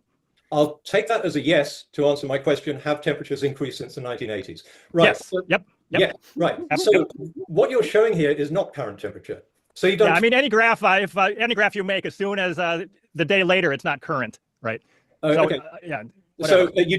Wow. Okay. So this is sort of sort of conflating. It's a false equivocation. He's basically saying, hey, if I chop 40 years off the end, that's the same as, well, if I bring out a graph, it's a day later, it's out of date. That is not the same thing, okay? That is not the same thing. 40 years out of date. Hey, Right. Ember, bring up what Victoria said before we start playing again. Oh, Venus. Venus called. Venus called and wants this guy to help with their totally no such thing as greenhouse warming. Hell yeah. Love you, Victoria. Hell yeah. Yeah, without that, Venus suddenly becomes habitable because it's on the inside edge of the habitable range for a planet of this size. But and I'm going there. So yeah. I do plan to be the queen. So come cut join the me. last few million years off of the Venus temperature range, like it just if we cut off the hockey stick of the spike of doom off the end of it's fine. It's fine, okay? Yeah. And you may say, hey, that's not current data, but hey, if it's a day old, it's exactly the same. It's not current data. So why don't we just throw away the last few billion, come on. Yeah, let's this do is that ridiculous. with Mars. If we cut off the last 1.5 billion years, suddenly it's Yeah. warm with oceans and shit and Yay. microbes apparently. Yay, let's Yeah, send some astronauts yay. there. That's good. That does. I mean, hate to go off topic for just a moment, but that does reflect on how shitty the climate is in on Earth. That something like the discovery of microbial life on Mars just flew under the radar last week. It happens every fucking time. Like in 2020, they had that big conference revealing, yeah, there are UFOs, aliens might be real, whatever, and like no one paid any attention to it because of the constant stream of shit coming out of the White House. Like we keep having all these major discoveries that just a decade ago would have literally been world shaking.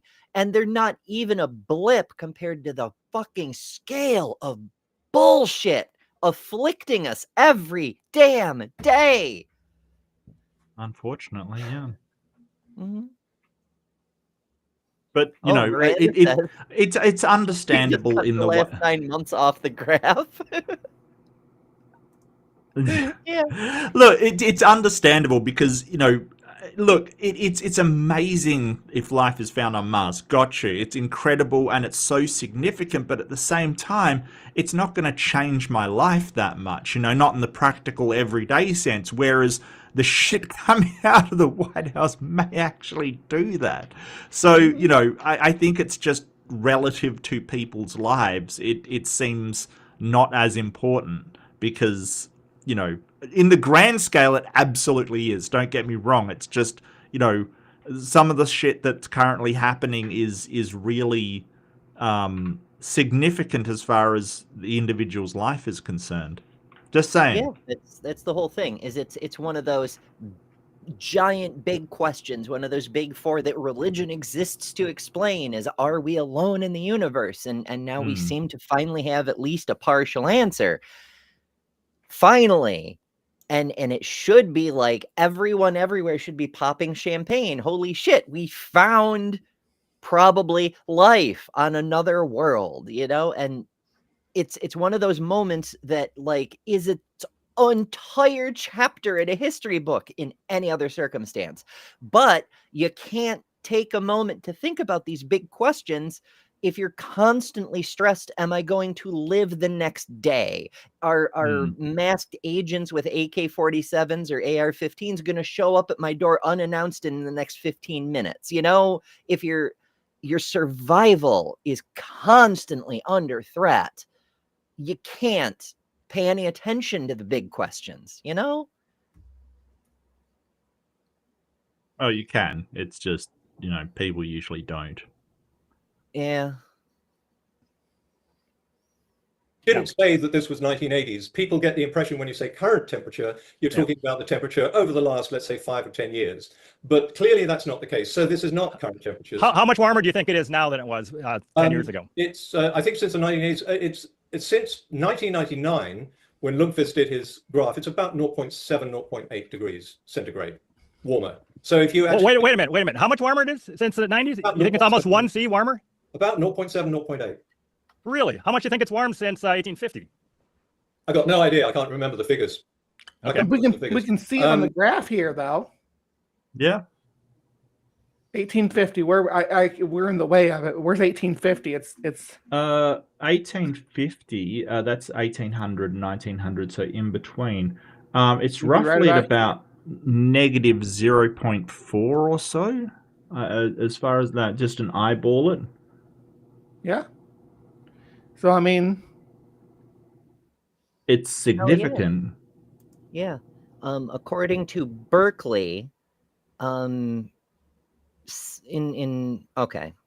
it only goes up to 2021, but 2021, 2020, 2019, 2018 were all about or above 1.2 degrees Celsius above the datum.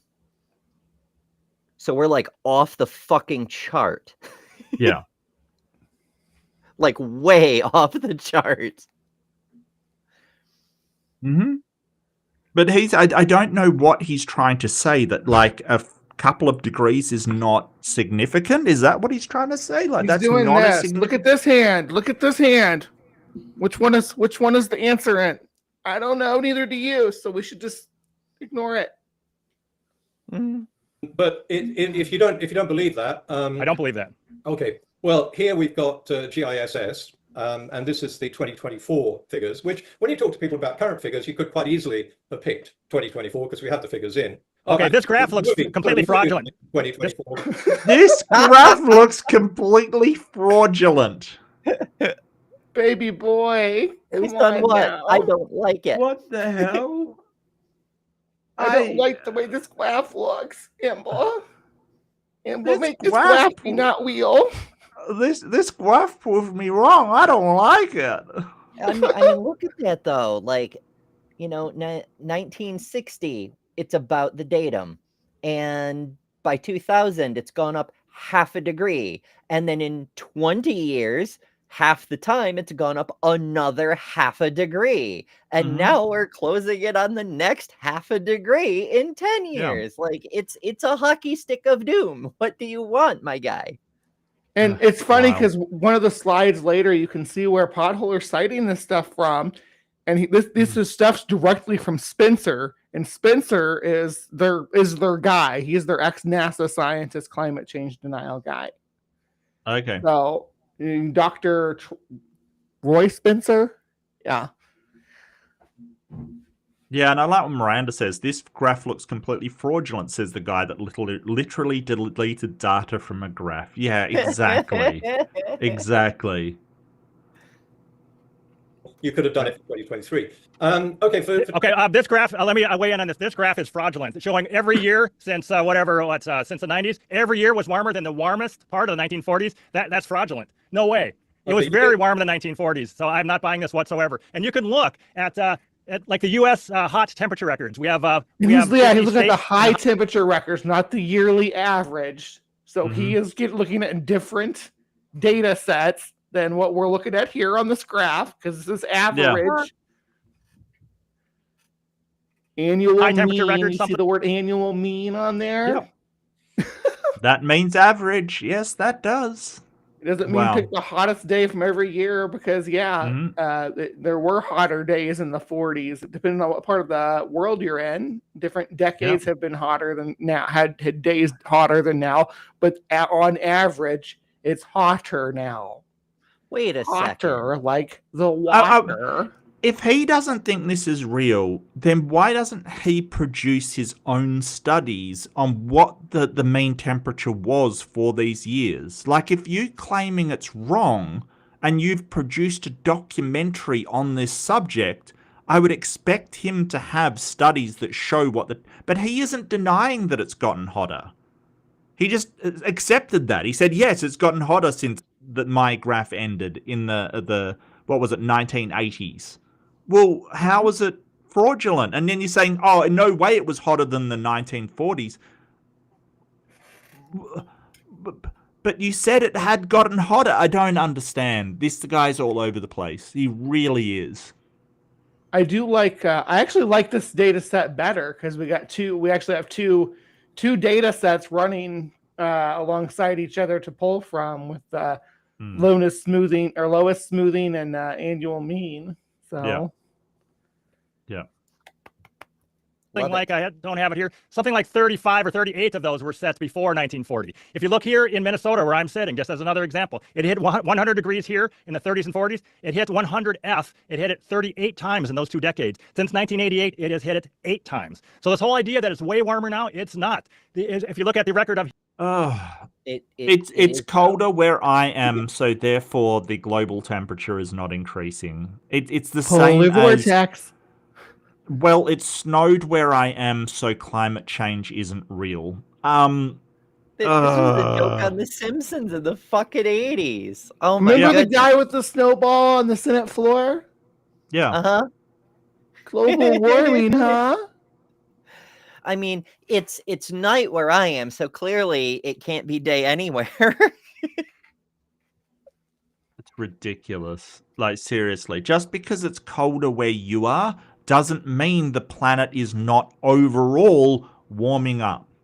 Well, also having 800-degree days doesn't mean it's colder. It means there's less spikes. There's less record high temperatures. You can still have an average that's going up with less peak temperatures. Less spikes. And why 100? Why pick that arbitrary number of, I mean, it seems like a nice round number, but what if he picked like 99? Would suddenly there be more days, you know? Or 101? Like, somebody that we know is p-hacking, why would we believe he's not p-hacking on other data sets, you know? Yeah. Or, you know, he's just pulling from the Bureau of Statistical, his ass, basically. He's just referring to the Statistical Bureau of his butt for this stuff that he's pulling out. But this is anecdotal evidence as well. Oh, it was colder. Yeah, come on, dude. We're looking at the actual measurements. Wow. Heat waves. It was hot back then. My dad is old enough to remember it. It was very hot back then. And the whole idea that all the years, that whole huge set of years is warmer than the 1940s. Did he just say my dad as part of his scientific evaluation of temperature? Well, my daddy told me it was warm back in them days. I love anecdotes substituted for data. It's my second favorite thing. After super chats from my unfinished sock, who sends $2 and says, "Don't deny climate change. Like and share the stream instead," which is good advice for everyone. You know what? My grandpa told me that he used to have to walk through the snow back and forth to school every day uphill, both ways. Mm-hmm. So that proves there used to be snow on the ground. At least, how many days of school are there? Like about 180-ish. Yeah, 180 days of the year there had to have been snow on the ground back then. So obviously, it's true. I mean, hell, I had to do it, but I'm also old. Details. Look, I did take the school bus, but I also did walk to school sometimes, and I did literally go uphill both ways because I went downhill into a valley and then uphill on the other side, either direction. As I've said before, I have never seen snow in real life. Ever. Well, come visit. We'll show you some. Well, but it gets hot as fuck here. I will give you the tip right now. It really does. It's not. I'm not buying it. Okay, totally not buying it. Just a reminder to people who may have lost the thread. What we were discussing was whether it's warmer now than 1999 and by how much. Now, the figures that I have here from GISS, which is does ground temperature data, 2024, you've got 1.28, 1.19, depending on whether it's a smoothing or the annual mean. And if we look back at 1999, it was 0.47 and 0.38. Yes, that does not agree at all with the satellite data, which I think is our best data set. 98 was a warm year. The idea that all these... He wants the satellite data, guys. But this is Goddard's. This is from NASA, Goddard's Institute for Space Studies. Where did they get this from? Isn't this the satellite data? Oh, he's gonna bring in some satellite data. Yeah. Oh. Okay. I don't know how many. Like, wow. Okay. Because where did NASA? I mean, when you're talking about scientific stuff, NASA's pretty good on that. Okay. Years is it 20? We're warmer than 1998. The satellite data does not agree with that whatsoever. It's way different. You're in luck because I got the satellite data here. Nice. And if you look at 1999 and compare it, hold on. Look. So I want to point out that the citation source for this data is even directly from Dr. Roy Spencer, who is the Heartland Institute's guy. He's their NASA guy. Okay. Their climate change denialist guy. And he's published on it a few times, and that's where this is citing it from. So Potholer's even using his own back resources that were used for his video against him here. Yep. Even 2024, when your movie came out, that shows about 0.7, 0.8 degrees of warming as well. But look at all the years. There's that spike in the late 90s, and your graph is saying that almost all the years since then were hotter than that spike, basically, and they were not. Okay, that's Yeah, the that's a pretty big difference. Yeah. that's the satellite data that you said you believe in. Now, so if we go back to the Lundqvist reconstruction and we look at that dotted line, which takes us up to 1999, in fact, you can add on to that the warming we've had since then. And so when you say that that's current temperature, it's clearly not. It's not even 1999 temperature. So that was the criticism I had. You don't seem to accept that because you think, well, as long as I believe that that dotted line is not right, I'm not going to show it to people. And what's worse, I'm not going to tell people I've taken it out. I'm going to reproduce that graph, but just take it out, not let anyone know. I'm going to pretend that's current temperature. That was the problem I had. We showed his actual graph, as I've said many, many times. We showed the actual graph. So let's go back to that graph, if you Well, would, hang and on. tell me about the rest of it. No, tell me about the. You didn't show his actual graph. That's the whole point. You That's showed the problem. graph without part of his data in there, and the satellite data supports it. So, like, you're basically saying that the satellite data is wrong as well. And Real quick, I want to say congratulations to to Stacy and Drew, who got married today. Congratulations. Oh, Oh yeah, that's Stacey. right. From Stacy's mom's podcast. I just seen it pop up on my feed. Oh, You guys yeah. learned about it. wonderful. I Congratulations, wonderful. guys. Stacey Yeah, and- yeah, congrats. Yeah, Stacy's been on my show, but it's been a while since we chatted. But yeah, I knew they had that coming up. I So, don't yay. think I've met Stacy, but I love people, you know, in love and married and stuff. It's just wonderful. So Oh, Stacy's a congratulations. sweetie, and Dee is she's a spitfire. She's sweetheart. adult. She's fucking. That's why the show's named after her. Even though it's Stacy's mom, it's about Stacy's mom, who is Dee. So yeah, Oh, okay. yeah. Is that DC? Sometimes Dee drops by. Is that DC? G. Murphy. Oh, okay. I have the wrong person. That's all right. I don't know how these people relate. Oh, but you do have It's somebody who no, wants to say DC something. is a separate thing. I Okay, don't okay. actually know her, but I know she's like hardcore MLM fighter.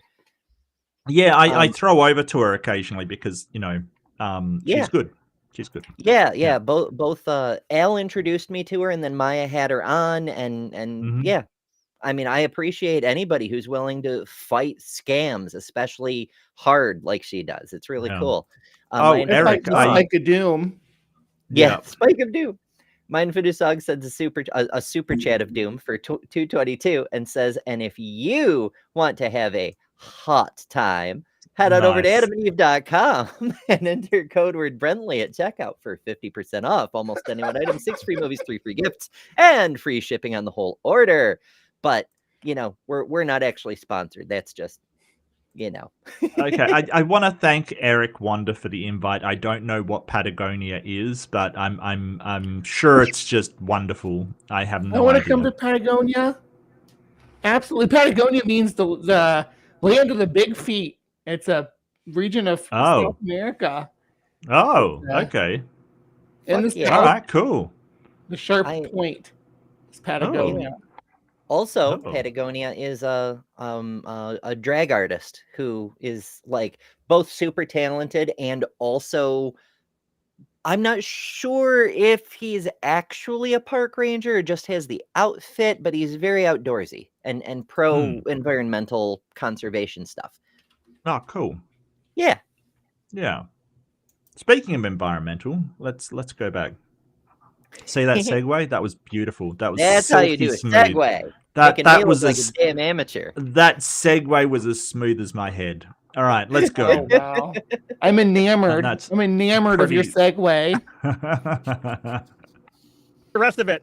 Hang on, before you just go with that claim, Tom, are you telling me Can I just say that I hate his shit-eating grin, quite frankly. Like as he's being caught out, that grin on his face is kind of, you know, like you've been caught out falsifying data and you're grinning like a maniac. Like Oh, seriously, yeah. my guy. The whole narcissism thing. Yeah. Like a small child with their hand caught in the cookie jar and they're just grinning like, Yeah. I'm lying to you, you know, and you Mhm. know it. But I didn't remove it. We replicated his graph. No, you didn't. You changed it. Just admit it. Just admit it. Damn, why can't you admit that? Because he just wants to, you know, gaslight people into, oh, we replicated the graph. No, you didn't. Just We admit can you see changed the it. graph here. Yeah. In the film, you showed the original Lundqvist graph. You're saying you thought you had that in your movie? The actual result of his study, yes, No, without the no, instrumental. I'm saying, did you show the original graph in order that people could compare to see what you took out, what you airbrushed out of it? We showed the actual result of his study, of his project. No. What? Just answer the question. You did not show the original graph. It is not the original graph. Just be honest. It's okay. It's okay to say this is the data as I believe to be true, and this is my version of that data, because I reject instrument data for some reason. But to present this and say no, Lundqvist rejected instrument data as BS because he included the instruments in his figures. Yeah, this is like the young earthers and their misquoting of people, and I mean Donnie's the one of the worst at it. He uses a study called Switching Sides on endogenous retroviruses to say that endogenous retroviruses aren't a thing. Like, it is so wild that the reinterpretations of these studies, for them to get them and say, oh, it's exactly the opposite of what the study concludes, I'm just going to take their data and fill in my own conclusion. Just gross, absolutely disgusting behavior. And it would get you kicked out of any reputable university anywhere in the world doing this kind of crap. Like, seriously. Potholer is on the left and Tom is on the right. Study. We did. Did you show this original? His actual result of his study. Not in there. Okay. Okay. Yeah. Anyway, your dotted line of doom is BS. So let's go back to these fluctuations here. Do you believe in the fluctuations here? Yeah. So he didn't claim that he showed the actual graph. He said we showed the results of the study, right? Like, he's just saying we showed a graph that we interpreted as the results of the study. Like, he's really being dishonest. This is so dishonest. Yourself that are shown in that graph. Go back to the medieval warm period. That one. Do you believe any of those at all, or do you think the handle? You just think they're because CO2 didn't change much? Then those warm periods, the cold periods, they didn't happen. Are you denying the little ice age? You're denying the cold dark ages before that? Do you deny all of those fluctuations? That's a huge portion of this. Or do you think? What do you think? I don't know what you mean by do I believe in it. This was in a scientific paper. I'm not going to look at you. Okay, so it's in a paper, so you believe it? You believe in the medieval warm period and the little ice age because they were an actual thing. I'm very curious if you're denying them. It's a very important point. It's not a question of believing or disbelieving. What I do is check and verify stuff that goes on the internet, and your stuff is all over the internet, Climate the movie. It is. Millions of views. Yeah. I just checked your sources to see whether what you're actually showing people is a faithful reproduction of what you're supposed to say. And in this particular case, it isn't. My beliefs are neither here or there. I really don't care. Oh, well, so tell me, what do you think the science says? Does the science say that the medieval warm period and the little ice age were real? What do you think? This is very important. What do you think the science says? I don't care about your belief. Yeah, I mean, I would just say, yeah. I mean, I don't get what that's got to do with it. Like, it's got nothing to do with it. Why does he think in order to accept modern climate change, you'd have to reject the medieval warm period? I don't understand why. Well, again, it's another false equivocation. He's basically saying if the temperature spiked in the past, then it has to be another spike. And that doesn't follow, right? Like, it's kind of like, well, it's way beyond what those other spikes were. So why should we automatically conclude that it's exactly the same? I don't understand. And this is equivocation that he's been doing all throughout it, like saying, oh, is CO2 the temperature dial, like the knob, the controller of temperature? Is CO2 levels just control it directly? And no, it doesn't. But that doesn't mean it doesn't have an impact on it. Like, it is just so... he's really obnoxious in the way that he's just sort of saying... this thing equals this other thing, because they don't. Like, and you could see that the worst when he said, well, I missed out 40 years, but, if a study gets produced, then it's always, incomplete. So that justifies cutting out 40 years of the study. You know, it is this equivocation that he's doing, which is awful, absolutely awful. Because, yeah, there were temperature spikes in the past. That doesn't mean that the massive temperature spike over a very short period of time is explained as a natural phenomenon. That does not follow. It just doesn't follow. But he's trying to say, hey, if it spiked at all in the past, then we have to ignore all of this other data that we see. No, we don't. It's such a in fact, stupid way to propose it too. Like he's saying, you know, trying to present it like if you don't believe in the Little Ice Age, then you're denying the science. But if you do believe in the Little Ice Age, then you have to accept my supposition that the modern temperature spike is just an anomaly and it'll go back down, even though that's not demonstrated because the modern data deviates significantly from the pattern. But it's the same conspiracy bullshit we always see, where they're trying to set up a false dichotomy, but he's so bad at it that he's presenting it in the dumbest way possible. I love these questions. Like, Willie Soon? Can you reference a paper by Willie Soon looking at rural data temperature? Could you give the DOI of that paper or title, publisher, date? DOI is a digital object identifier. All published papers have one associated with it. It's how we track papers through the academic system. Can you cite many of the studies you say that the Holocene was considerably warmer than today? Please cite the Lindquist paper that you use for the basis of the reconstruction shown in the movie. Okay, cool. You think the science denies that those were real? Yes or no? As far as I know, the medieval warm period was indeed a warm period. The question is whether or not it was global.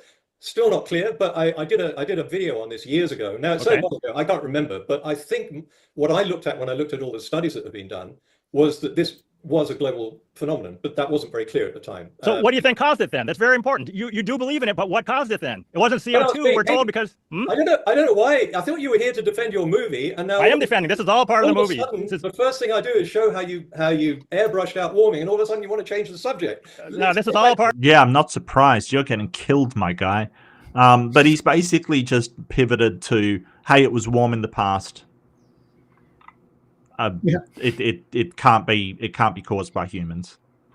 Okay, so medieval warm period, therefore. Yeah, quick Google the Little Ice Age, which he says was not caused by CO2. Now he means human produced CO2, but he said CO2. The consensus seems to be that it was triggered mainly by a group of volcanic eruptions that released a fuck ton of CO2. Oh, well, that's unfortunate. Yeah. That was my understanding of it, yeah. Why is he shouting all the time? Well, if you can't pound the facts, pound the table. That's why, Jedi. Because being louder means more correct. Yes. Yeah. Part of the movie. This is in the movie. These warm periods. It's a critical part of the movie, and I'm defending it because it's very important. Hey, you are the guy that wanted to talk about these. You put this down as your choice of subject. So let's. No, you came up with this idea of limiting the debate. That was your idea to limit it because you don't want to defend all the things you said. That was your choice. I never even agreed. No, he's just trying to muddy water is basically what he's doing. It's kind of like a gish gallop. He's just going to throw out sort of, all of this stuff and hope that he doesn't have the answers to one of them and cast doubt on it. Wow. Okay. Yeah. Like nobody's saying that there hasn't been spikes of temperature in the past, but the problem is it does not explain the spike of temperature in the current day that he wiped off data for because it's inconvenient. This graph makes it even starker. Like we can see on the end, there's the spike in the present, and then we see the same graph we'd been seeing with the giant error bars and shit.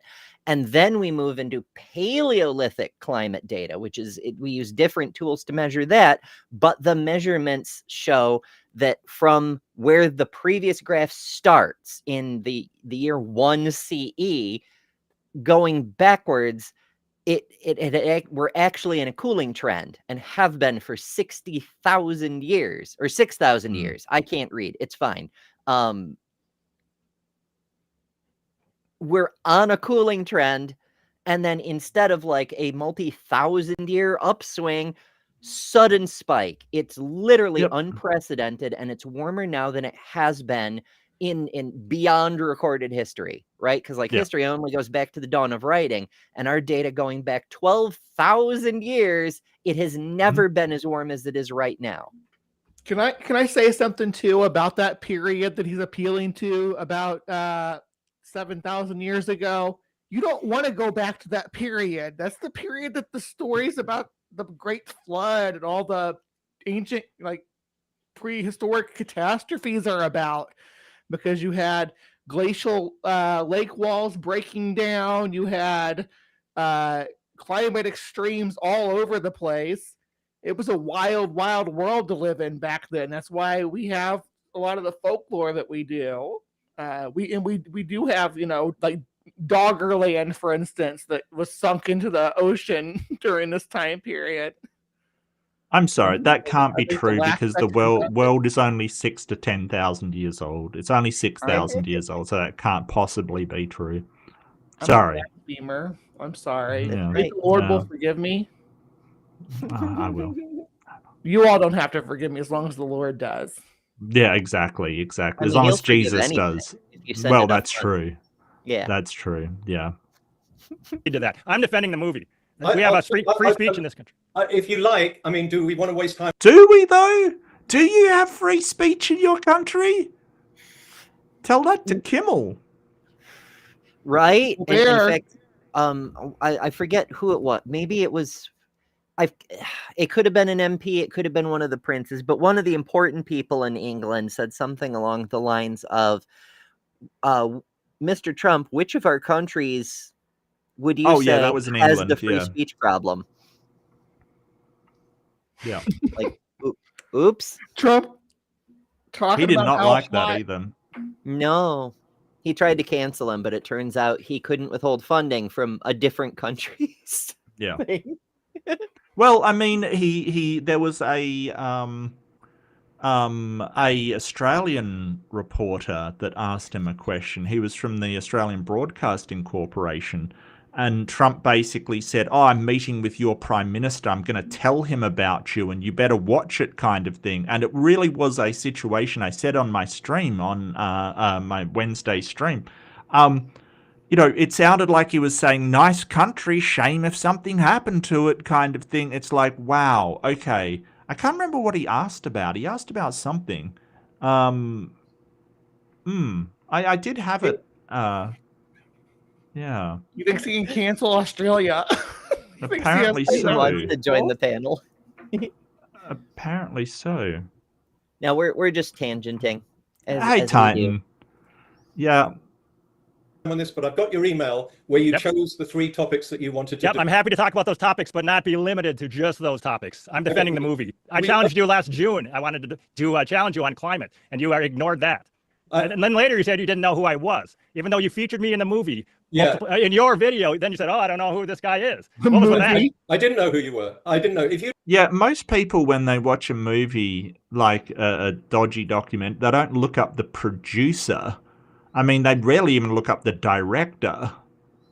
It's mostly Um, about the scientist for me. If I see Right. a movie where they're peddling pseudoscience, I'm looking at the scientists that they cite and seeing what their credentials are and what the data sets they're using are based on, and Right. Yeah.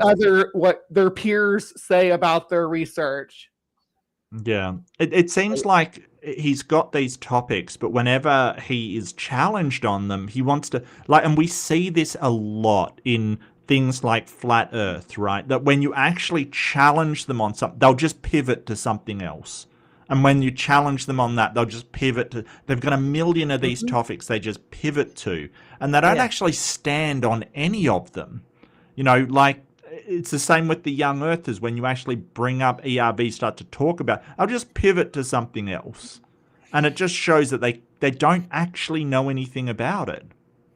Yep, just talking points and hoping they'll find something you're not more expert in than they are.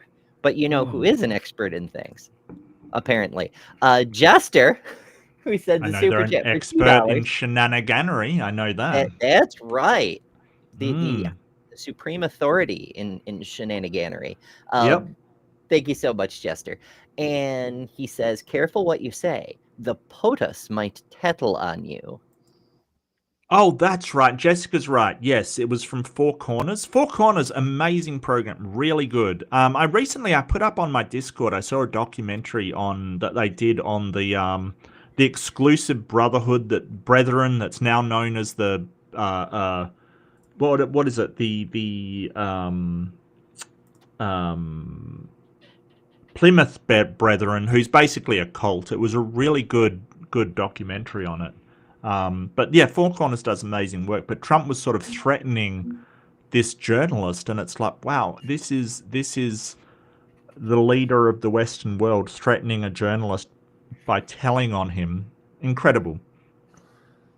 Didn't the Prime Minister laugh, though? Sorry? Didn't the Prime Minister laugh when he saw the clip? I don't know. I don't know what Albo's response to it would have been. Yes, we call our Prime Minister Albo. Don't let him intimidate you.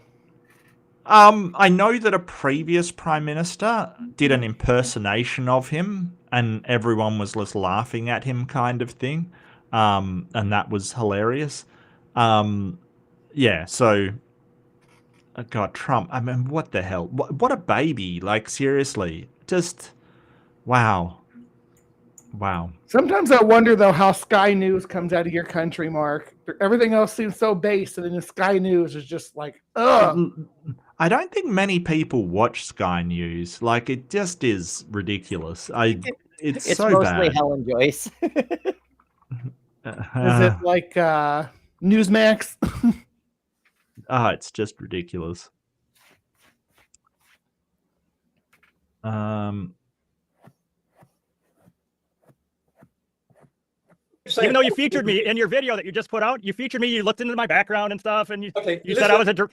Is this what you want to spend an hour and a half talking about, or do you want to defend your film? I want to defend that film, absolutely. 100%. Yeah, so he's just trying to, he's really just trying to talk about anything but the actual data. Wow, what an idiot. Like, seriously, dude, just man up. Man up, get in there. What the hell? You know what you did, see what you did, let it go, right? Yeah. There's no denying it at this point.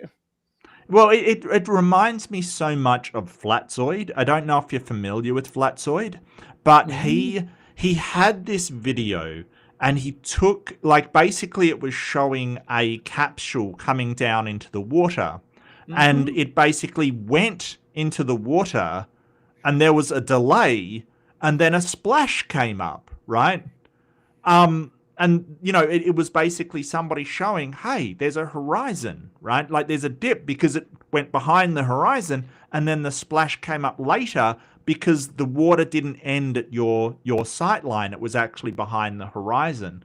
So that Flatzoid was caught taking something like 11 frames out of the video when he showed it. Yeah, Red's Rhetoric, that's right, caught him taking these frames out so that the splash was more, just as it hit the horizon kind of thing. And when he was caught on it, his excuse was, no, I did it because it was of this other reason. And then he went to, it changed story. It was, I didn't take any frames out, to, I took these frames out to make it clearer, to, it was only 8 frames, not 11. It wildly oscillated, but he could not admit that he doctored the footage. And that's what it reminds me of. Like, he's basically going, oh, it's not part of the data set. I showed him what the actual data was. He is just making up any excuse to say, hey, I falsified the most important data. Frames from the slide, right? Exactly. Yeah. There's an amazing overlap between the way abusers talk to people and the way conmen talk to people. It didn't happen. Okay, it happened, but I didn't do it. Okay, Right. I did it, but I didn't mean it. Okay, I meant it, but I intended it for this reason. It's just retreat. Yeah. So how far are Ridiculous. we? Did we get into the video so far? About a quarter, I would. Less than a quarter, actually. Less About a than a quarter, quarter. actually. Damn. Yeah, maybe a quarter. Let's keep rolling. Okay. Well, look, if you're sick of the guy at any point, just let us know. Totally understandable. He's really annoying in the way that he's lying his ass off and just grinning about it. It's really annoying, to be honest with you. I got nothing to do tomorrow, so I'm up to hang out, and as long as your tummy doesn't start growling, Mark, I know it's approaching lunchtime, right? Yeah, that's okay. It's only 10 o'clock, so it's not too bad. It's not too bad. Yeah. Let's do it. Let's do this thing. Okay, so what you're seeing now is the Marcotte graph. This is the one you wanted to talk about. Spike of doom. Yep. Oh, I'll tell you what. It's saying your free meeting will end in 10 minutes. Should we adjourn and then log back in, and then we'll go into the Marcotte one? All right, let's do that. Let's do that. All right. This is the one. Okay, so this was the one on the Holocene by Marcotte. A little bit in to show that's why there's a cut, is because they that's where they end part 1, and now we're moving into part 2. So even though we haven't completed a quarter of it, we have completed the first part. Go us. I don't know why people are using Zoom. Just use Discord, okay? If it's good enough to give freedom to the people of Nepal and democracy to Nepal, it's good enough for your conversation, okay? Just putting that out there. If you didn't know, Nepal basically established democracy via Discord. And of my top list of things that would happen in 2025, that was not remotely on it. Like, seriously, all the things that I had pictured Discord giving the world in 2025, democracy was not on my list, okay? It just wasn't. But we should offer some background, because here in the US, no news coverage of that. It's been, really? The state media does not approve of people achieving democracy in other countries, so none of us know about that. All right. So there unless was did Nepal's democracy tweet about Charlie Kirk? Because then they might have covered it. Then they might have, yeah, they might have actually cancelled Nepal, which Canceled Nepal.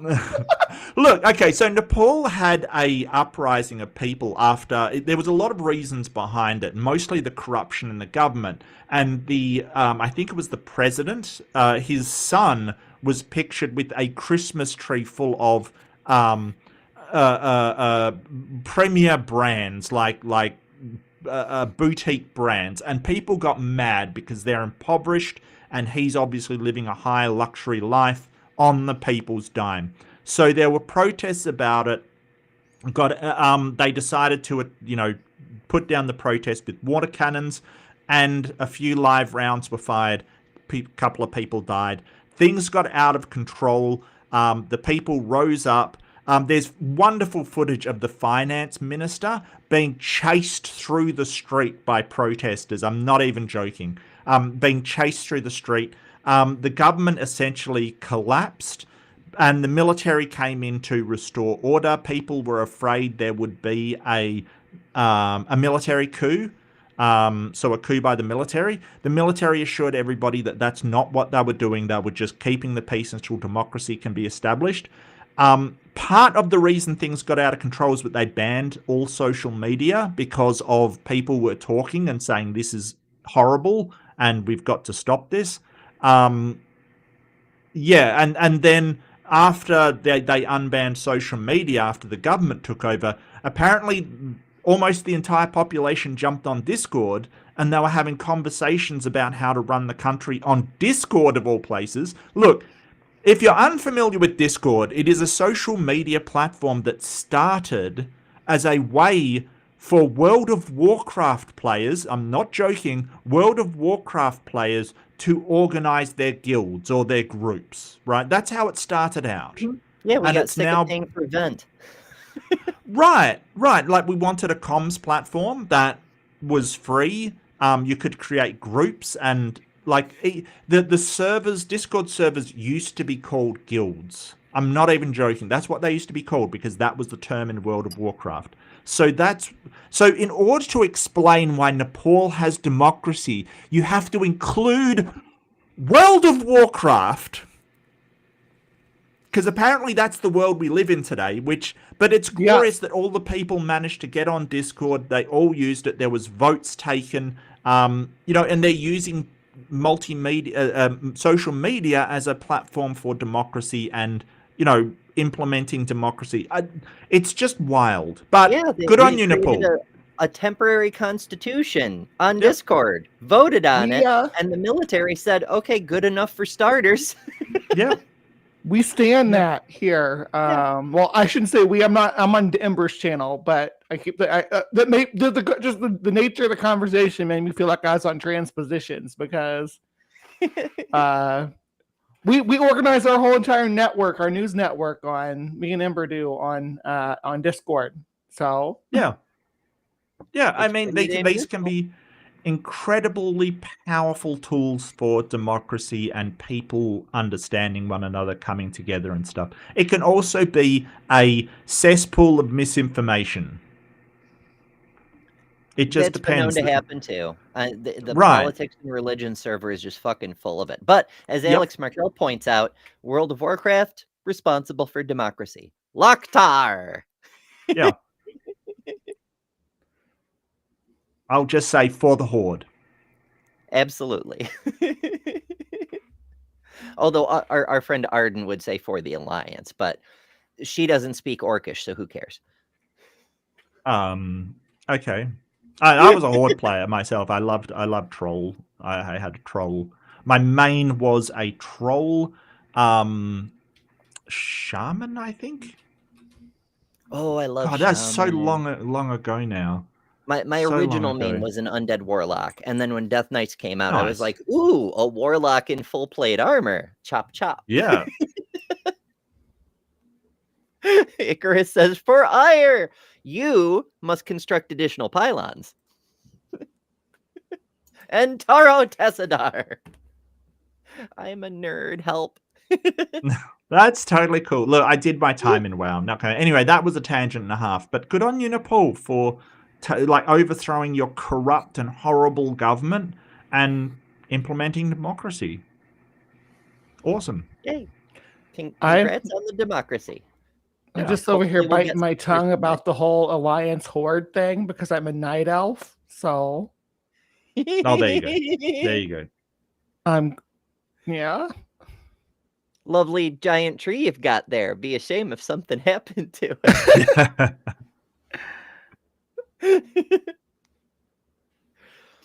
Oh, goodness.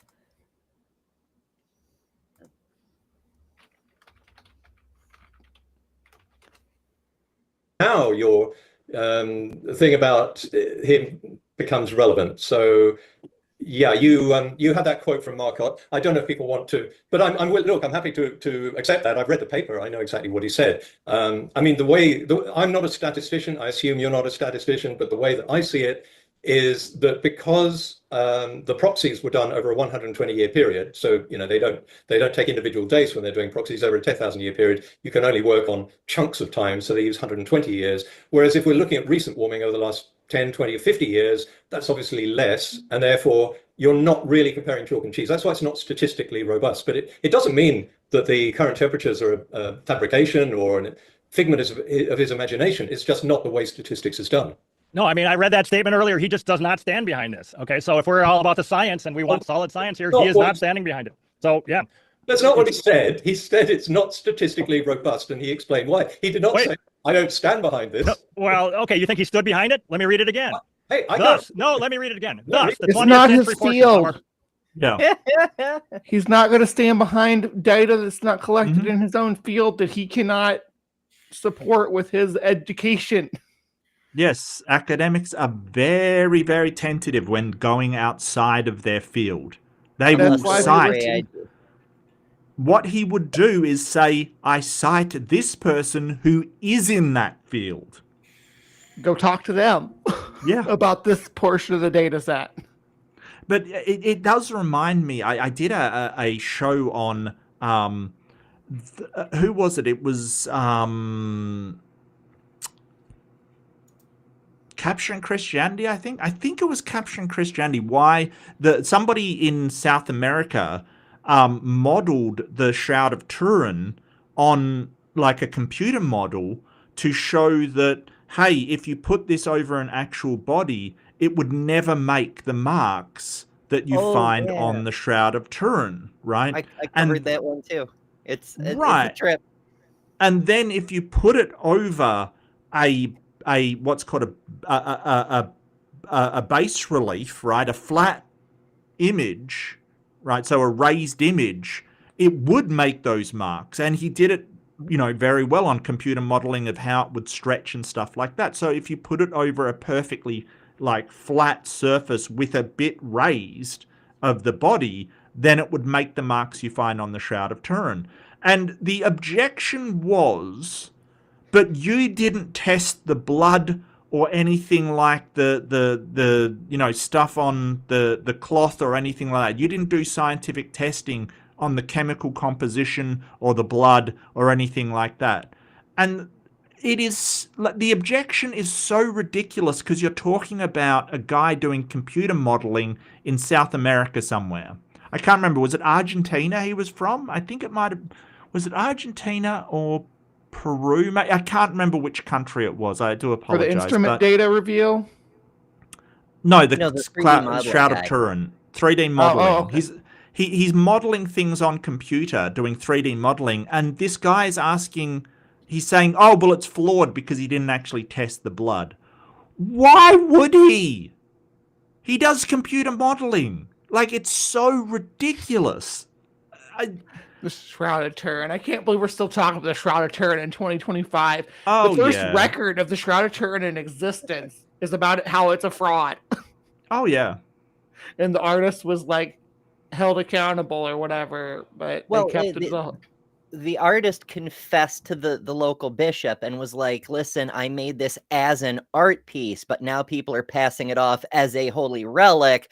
Yeah. And, let me show you how I made it and all this and that. I just don't want to get burned at the stake for creating fake holy relics. It was supposed to be art.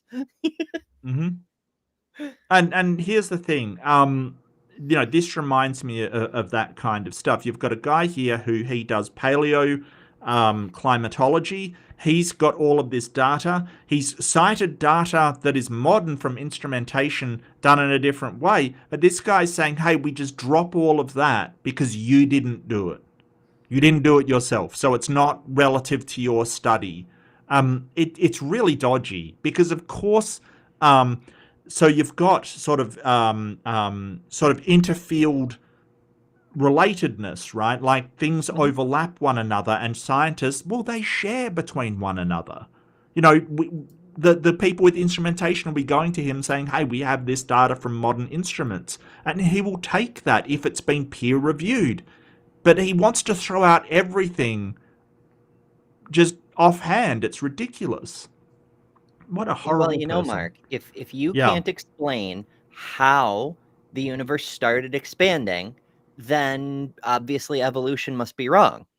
Because you can't have evolution without a universe, and if you can't explain how the universe started expanding, then it's just irrelevant things. But it's also a great double standard, because they'll put up like this ridiculous, stupid, incoherent goalpost for everybody else. But when you turn the tables on them and be like, okay, can you show the same work with your one source, which is a magic book? They can't even reach the most modest bar. But never mind that, because the whole strategy is pick holes in the consensus hypothesis or model and say, this has flaws, therefore my totally unsupported thing must be true. Ridiculous. It's a conspiracy. Paleo temperature stack. Oh, it's all a conspiracy. Yeah. So this data looks dodgy to me. Come on, dude. Seriously. Is not statistically robust, cannot be considered representative of global temperature changes, and therefore is not the basis of any of our conclusions. So that is not standing behind it. You can think of any other phrase you want, but he's not standing behind it. Statistically robust does not mean that. But anyway, what does it mean? What do you think you meant by that? I just explained it to you. What it means is that you're not really comparing chalk and cheese. Okay, I give you an example, because I got an example here, which I hope. Really, I'm the only one who laughed out loud at that. Where is it? There we go. Now, this is the Dow Jones. What do you mean? So scientific? I mean, he did explain that to you. Yeah. I mean, it is funny. It's just we do these discussions so often that it's just like, well, of course, you Yeah. explain and explain and explain, and it all just goes zoom because they're not paying any attention. They're just waiting Yep. for the next opportunity to shout over you. Yeah, I had that experience explaining genetics to Jim Blob. Just the entire idea of how endogenous retroviruses infect a cell and their insertion sites, and how integrase makes a cut, and then reverse transcriptase transcribes that RNA into the DNA of another organism. And then he literally said, "You didn't explain how it can happen." And it's like, Did you tell him because Just- Jesus? He'll understand. yeah, that. well, yeah, because of Jesus. Look, just because you don't understand it doesn't mean he didn't explain it. So true. Industrial average. And I screenshot this, I think yesterday or the day before. Dow Jones Industrial Average at the moment is about 40,000. If you, let's say you took today's average over the day, it's going to be in about the 40,000 range. Now, we want to compare that to the 2000s. If you look around the year 2000, the Dow Jones was about 10,000 for several years. And let's say we want to compare now and then. Well, the green shows the monthly averages. But if you want to compare today's temperatures, that's a daily average. That's not statistically robust. The only way that could be statistically robust is if you had daily readings of the Dow Jones throughout this graph, but that would just be too many, so they don't do it. Now, the only way that they're clearly this shows that modern temperatures are higher than they were in the 2000s. Yeah, but we're not trying to predict stock prices using tree rings or anything. This has nothing to do with that. Tree rings are not a thermometer. You can't predict stock prices. Has nothing to do with it. There's this whole XKDC thing. I see this cartoon up all the time that shows it nice and flat for thousands of years and then a big uptick at the end. Is he Look rejecting at how the stable it was all concept that. of tree rings to detect climate? He's No, just trying to muddy the waters again. He's Yeah. saying, well, the stock market, right? It's not. This is an example to show you statistical significance. You dumb Correct. fucker. I know why Mark Yeah. has no hair and why I wear hats, because I keep wanting to pull my hair, but the hat protects it. So yeah. So he's basically saying that this is an accurate record of the trends of the stock market, but it's not statistically robust with an everyday temperature or an everyday stock market price, because it's only taken from certain, like it is an average, right? Whereas the instrumentation we have as a everyday thing. So he's basically showing you can still understand the mean prices of the stock market even though it's not statistically robust. You can still see trending trends as they go along. But he's sort of just saying now, oh, but even though we can do that with the stock market, we can't do that with tree ring information. Well, why the fuck not? Why not? If one's not statistically robust, the other isn't either. But you're claiming one is and one isn't. It's just cherry picking on what he wants to be true. That's all it is. Time. But that's not statistically robust. They've smoothed out all the fluctuations. So because it's fluctuating now means that that's something new. It's not. It fluctuated all the time. Why would we not believe it? If I can just get back to the analogy, what I'm trying to explain. Okay. That is not statistically robust, even though it's clear that the temperatures now, I mean, the Dow Jones now is much higher than it was in the 2000s. The reason it's not statistically robust is because that was done on a monthly basis. It is entirely possible that one of those days in the 2000s, the Dow Jones suddenly, if you look at that spike, it suddenly on one day spiked and went from 10,000 to 40,000. And there's no way of knowing that because you don't have the monthlies. Now, this is the same with the Markov graph. No, has nothing to do with it. Yeah, that example has nothing to do with it. What I'm doing is I'm going to there's a very important no tricks zone post that I sent to you beforehand. Extremely important, and people need to read it. And I know it's just a blog post, but it references a ton of peer-reviewed papers. It's incredibly important. It looks at the graphs that underlie, the data that No tricks post. It's just a post of his that he made, but it references tons of papers. Well, why don't you bring the fucking papers, my guy? Yeah. Like, Right instead of after going, hey, there's a post that cites a few things, why don't you just cite them and show them and actually prove that what you're talking about is true? Ugh, boy. Because it wouldn't prove what he's talking about is true, but Yeah, because when you actually look it up, it's the opposite, because you know, with any of these conspiracy nut jobs, every time you look at a citation by them, it says the exact opposite of what they're trying to say it does. It really does. Oh boy. It's like a rule. I mean, that's why there's that. Oh, I forget if it was MC Toon or Creaky or whoever came up with it, but you gotta light a flurf. But that's true for That was every other MC Toon, conspiracy yeah. theory too, because they're the same conspiracy theory. They use the same bad methodology and Yep. epistemology for the same reason. And wasn't it Dapper that came up with the rules of conspiracy? And one was like, you know, it has to show the exact... no, it was MC Toon. You're right. It was MC Toon. And like one of them is like the citation always has to show the opposite of what they claim it does. He has these laws to flirf, basically, which is hilarious. Lies this Marco thing, okay? So, and there's 32 graphs listed in this webpage, and there's 32 of those that do not look at all like this, okay? I thought we weren't going to interrupt each other. Could I just finish the point I'm making, and then I'll be very happy to, you can go off into the fairies and talk about whatever you like, but let's just... what fairies? What are you talking about? Let's just focus on the point I'm making about whether or not this is statistically robust. This is your point. This is what you wanted to talk about. Your point is that the Marco graph and stock prices have something to do with each other, and they don't. No, that's not what he's saying. He's saying that they use the same methodology for both of them, that one could be a spike in the middle, but because they're not doing it on a daily basis, same as if... Yeah. Yeah.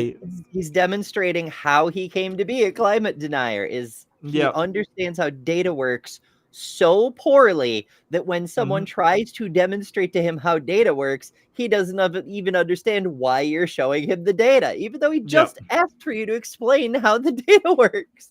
Yes. We're talking about statistics, and we're talking about how you are comparing something that happened over long periods of time with something that happened over a short period of time. So that's the same in both cases. Now, if we look at the markup graph, the same thing applies. That you can look at temperatures over the last 10 years or 20 years, for example, which is, you know, the spike goes up over the last, 50 odd years to 2006. And it is entirely possible, because he was looking at 120-year periods, that during that hump in the Holocene temperatures, you might have got a spike. Like 1 month, for example, temperatures might have suddenly shot up, or one day they might have shot up, or in 5 years they might have shot up to the level that we had now. But we wouldn't know that, because that would get buried within the 120 years. So it's perfectly true that you can't say that we are now higher than every temperature during the Holocene. That's not the case. But okay. Now that's not the problem I had with your film. Now the problem I had with your film, and we're getting back to your film here, which you want to defend, is the claim you made. You said several thousand years ago saw the rise of the great civilizations in a brittle period, which, according to many studies, was considerably warmer than today. What studies? I mean, that doesn't... Does he cite any? Does he actually have any studies? That's what I'd be asking. What studies? Right. Holocene climate optimum. This dude spent fuck tons of money to produce this movie that's freely available. Like it's not even on, you know, paid streaming sites. It's just free, I think, on YouTube. He dumped a ton of money into this, but he couldn't put money into science to find the thing. Like, oh, it's so damn dishonest. It's like, we want to change the science conversation, but we're not going to use science. We're going to produce mass media and put it out there for free to influence the public. Yeah. And that's a problem. Mm-hmm. This is known as the Holocene climate optimum. Well, the Holocene climate optimum, the end of it coincided with the beginning of civilizations. You showed the Great Pyramids. That was about like 3,500 years ago. Now, I asked you to list those studies, and this is what I wrote when we were having the discussion on my channel. Okay, then please list these studies. I presume you or your researchers read them, all right? Surely you have a list. Let's bring them up in the debate and see if they say what you claim they say. That was 2 weeks ago. You didn't respond, so I asked again when we were emailing, and I said, could you cite 3 of the many studies that you say show the Holocene was considerably warmer than today? Then you sent me to this CO2 science site, which is the one I guess you're talking about. And it was this, and it wasn't the Holocene at all. This was the medieval warm period project. You're saying the medieval warm period is not in the Holocene? It is. Of course it is. It's in the Holocene. The medieval warm period, excellent science lesson. The medieval warm period was 1,000 years ago. the Holocene climate optimum, which is the one you're talking about, Which was even warmer, yeah. 6,000 years ago. Mhm. So those are not the studies that you use to cite your claim that the great civilizations were a lot warmer. So I sent you tens of studies. I sent you tens of them as want- part of this no trick zone thing. I'm looking at Tens them here. of They go them, on. guys. This no tricks zone. Like I am immediately suspicious when somebody has like my zone is the no trick zone. I immediately will start looking for the trick. Like seriously, like it's like if a channel has truth in their name, it's almost certainly lying their ass off. Like seriously. Oh, it The, gets so much better. I found the movie. It is on YouTube. It's on a channel called Food Lies, which is about the pharma industry conspiracy. If you look at the left side of the screen, you kind of get an idea what this place is all about, though, right? You got do plants like more CO2? Ocean acidification database. It's very very And this isn't sus. this isn't like a peer-reviewed journal or anything. It's just some random website for a start. Two, he's right that the Holocene was not the same as the medieval period. Completely different times. What the hell? Because he said, "Oh, you saying that the medieval period was not in the Holocene?" Yes, that's exactly what we're saying. So he doesn't even.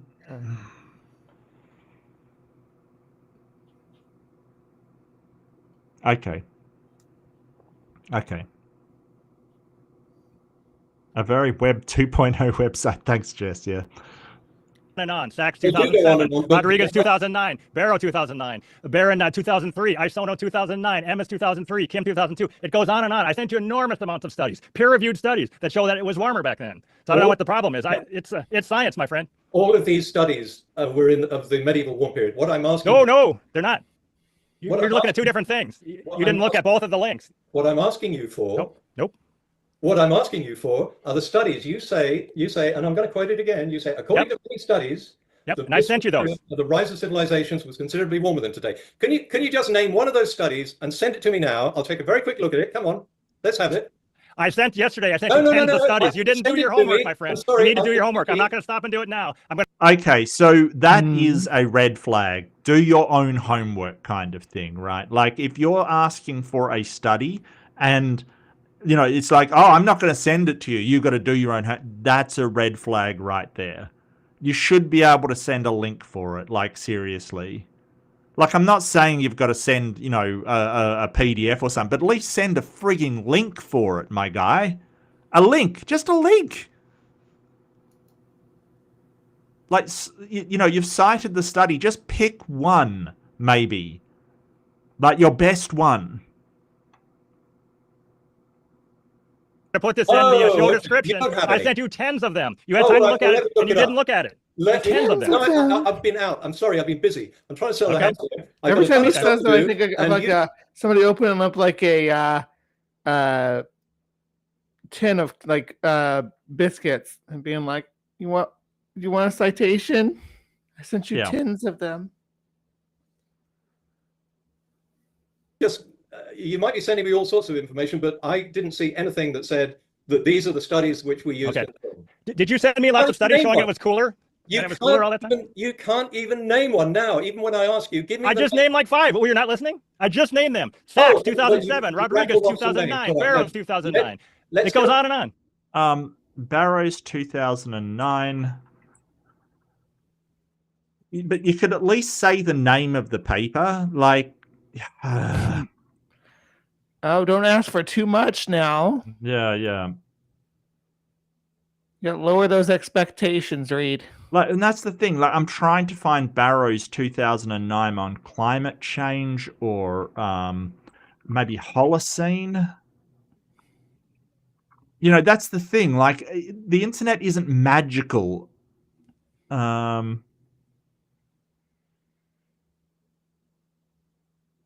Holocene. Sea ice history, climate variability. Yeah, here we go.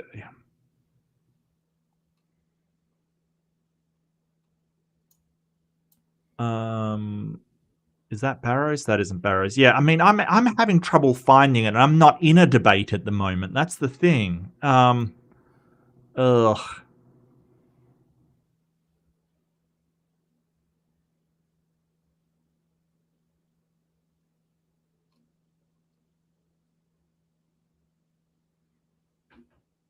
That isn't Barrows either. Yeah, no, I'm having a lot of trouble finding it because we don't know the name of it, right? We don't know what it's called.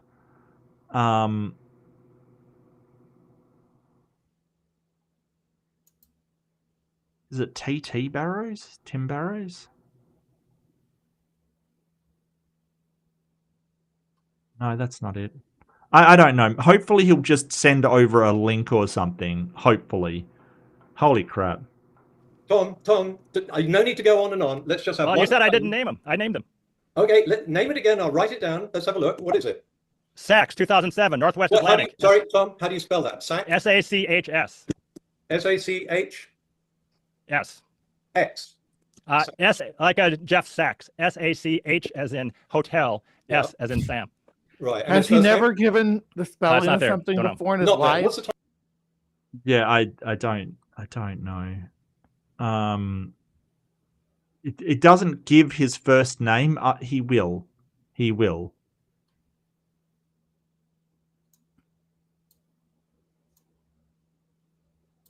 I'm very, very, very. Title of the paper. SACS 2007, Northwest Atlantic SSTs. Northwest Atlantic. Yep. And then what was that last bit?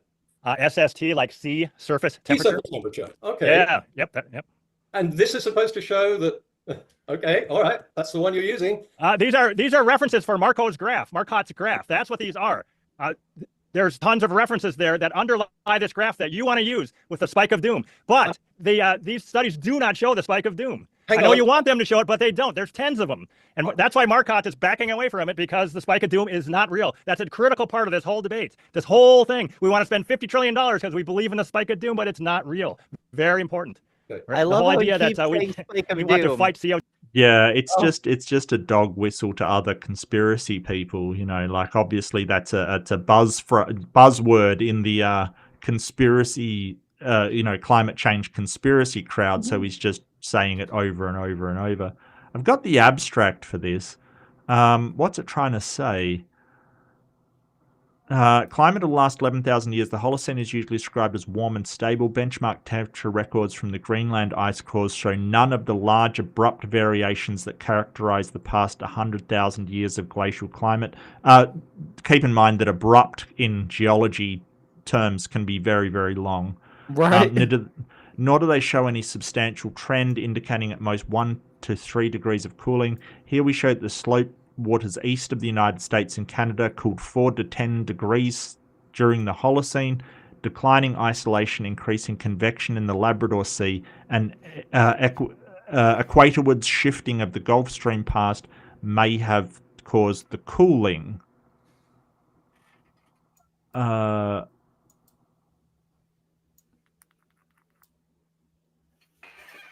Atmospheric CO2 increased at 20 parts per million. The oxygen isotope. Yes.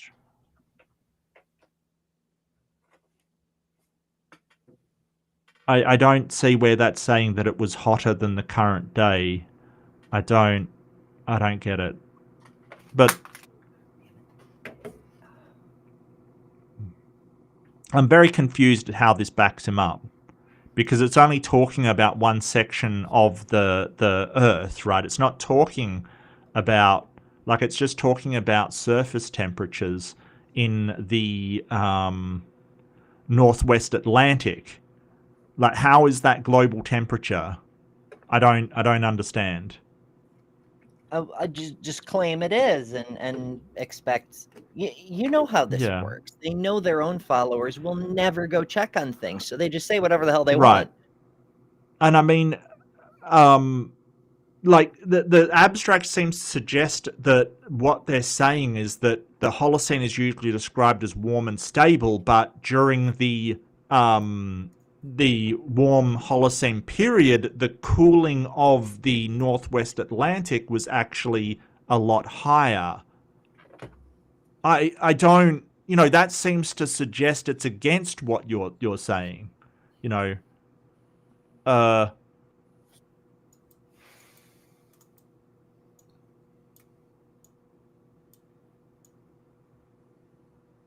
don't understand.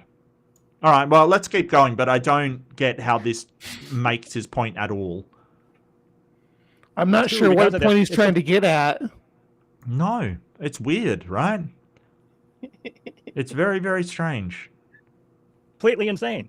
The whole fight against CO2 is like fighting water or fighting oxygen. Okay. Yeah. I just showed some screenshots, which I shouldn't have done because it showed. Well, we're not fighting CO2. We're fighting our production of CO2. Like, come on, dude. Seriously. Wow. Okay. This is weird. This is really strange. Your email addresses, so you can, if you could blank those out or something, I'd appreciate it. I think it shows yours as well as mine. Okay, so basically now you're saying that this, a minute ago I was asking you for, let's remind ourselves, the papers that you say showed that the period of the rise of great civilizations was considerably warmer than today. You gave me one of the papers that you say you're referencing, and now apparently no, it's not. It's just something that was critical of Markov. Okay, so let me... what? Let me go again. What are one of the many papers that show that the time of the rise of the great civilizations was considerably warmer than today? Are you saying that paper does show that? I sent you tens of them. No. Are you saying I sent you tens of them? That paper that he sent over, that Sachs one, does not show that. It doesn't. It actually shows that the Northwest Atlantic is significantly cooler than expected. I don't know why that should show that it was warmer than today, because he makes no comparison with today's temperature at all. I don't get it. But there are tens of them. Tens, I tell you. Tens, yeah. Why wouldn't he say dozens? Doesn't dozens make more sense if they're 70? I have no idea. Is he so dedicated to base 10 that he refuses to say dozen? I know. That's dedication. Yeah. Maybe he's not aware that 12 exists. Maybe he can only count to the limit of his fingers. I don't know. It's a possibility. I don't know. Ooh, shots fired. Burn! Got him. You're saying that paper shows it? Show me what that paper says. There's tens of them. These are the papers underlying Marco. Marco used 73 reconstructions, and none of them show a spike of doom. 0 of them show a spike of doom. They show it warm back then, and no spike of doom. Okay, all right. Let's go through all of them, but yeah. Yeah, they show it warm back then, but no sudden rapid increase that seems to correlate with the amount of CO2 produced. What? I don't... He's just muddying the water at this point. It's kind of annoying, quite frankly. It really is annoying, because he's just saying, hey, this paper backs me up, but refuses to actually cite the paper in any way, right? So when you do a citation in university, you do have to, like, what you have to do is you either make a direct quote, and then you have to cite where in the paper that was, like page whatever, or you can paraphrase, right? Like say that, for instance, Sachs draws attention to the correlation between the temperature of today and the early Holocene, and then put your citation afterwards. But if you do misrepresent it, you get into big trouble, because you're not paraphrasing that person. You're in fact changing the data. And he's not even doing that. He's basically saying, this guy supports me. How does he support you? Well, I'm not going to say. Do your own research. You know, Mark, we have here a book with 500 witnesses. That's tens of witnesses. That is tens of witnesses, yes. Yes. Technically, anything over 10 is tens of witnesses. Yes. Technically. Why? Why do you bring me this stuff? All right, let's go. What the hell? I'm just explaining how bad a methodology this is, and how quickly you would get a fail or be kicked out of a university based upon this kind of behavior. It's dishonest, and it's Oh, yeah. deliberately dishonest. Yeah, oh yeah. I'm only interested in the papers that you claim to have, which you've been, which I asked 3 or 4 times for you to send, and now suddenly you say you said. And I sent them to you. Did you show me any papers that prove? No, you didn't. You sent them the names of the authors and the years. That it wasn't even a proper citation. That's the thing. Like when you cite something, it has to have certain things. The name of the paper being one of them. So no, you haven't sent the papers. You haven't even sent a citation of the papers. You've sent a list of the name, last name and date of the person that wrote it. That's it. That's not gonna cut it. I mean, for fuck's sake, my name is relatively unique, even though I've changed it. But never mind. In my most academically active year, I published over 80 papers. Like, just my name in the year isn't gonna get you any specific paper. Correct. Or if you have a name like mine, like your name is Reed, and 10 billion people, I'm doing a Trump, I'm exaggerating, but so many people have that last name. It's ridiculous. Like, stop. Like, just, does he realize there are like basically ways of citing? There's Harvard, there's Chicago, right? Like there's different ways of doing citations.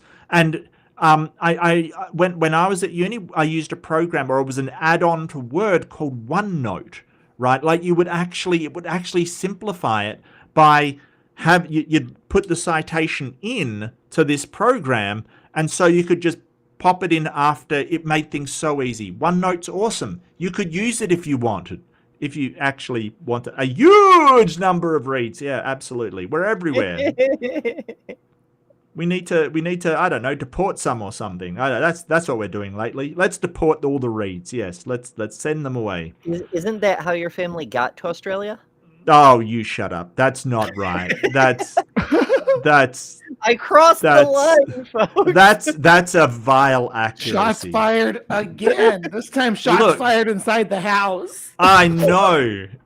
How dare you suggest that my convict ancestors were criminals? How dare you? How dare you? Prove that it wasn't warm back then. We're talking It's like about- a doom is real. Which papers prove that? We're talking about the papers that you claim in your movie, that there are many of them. Now, Okay, so you don't believe it. You don't think it was warmer, even though it was warmer back saying then. that it says something else. All right. Let me just stop sharing the screen, okay? Because I'm going to just go in. All right, we're halfway through, and we only have what? We're into topic number I know, 1. But yeah, I know. Well, it'd be great if you could stay on track. yes, that would be great. Okay. I mean, Says the guy grinning because he has no intention of staying on topic. Like, no intention whatsoever. Yeah, he smiling ear to ear when he heard that. Let's stay on track. Yeah. the title of this paper does not suggest it's got anything to do with the climate optimum, but Northwest Atlantic sea surface temperatures. Let's have a look. Yeah, it's got numbers that I have here in the post. That numbers like 4C, 9C, average of maybe 7 degrees C warmer. Yeah, but that is not the global temperature. That is the temperature of one ocean. Right. Okay. The whole idea that we're freaking out over it warm since 1975 because it's a little warmer. It's crazy. Hang on. And we think CO2 caused it.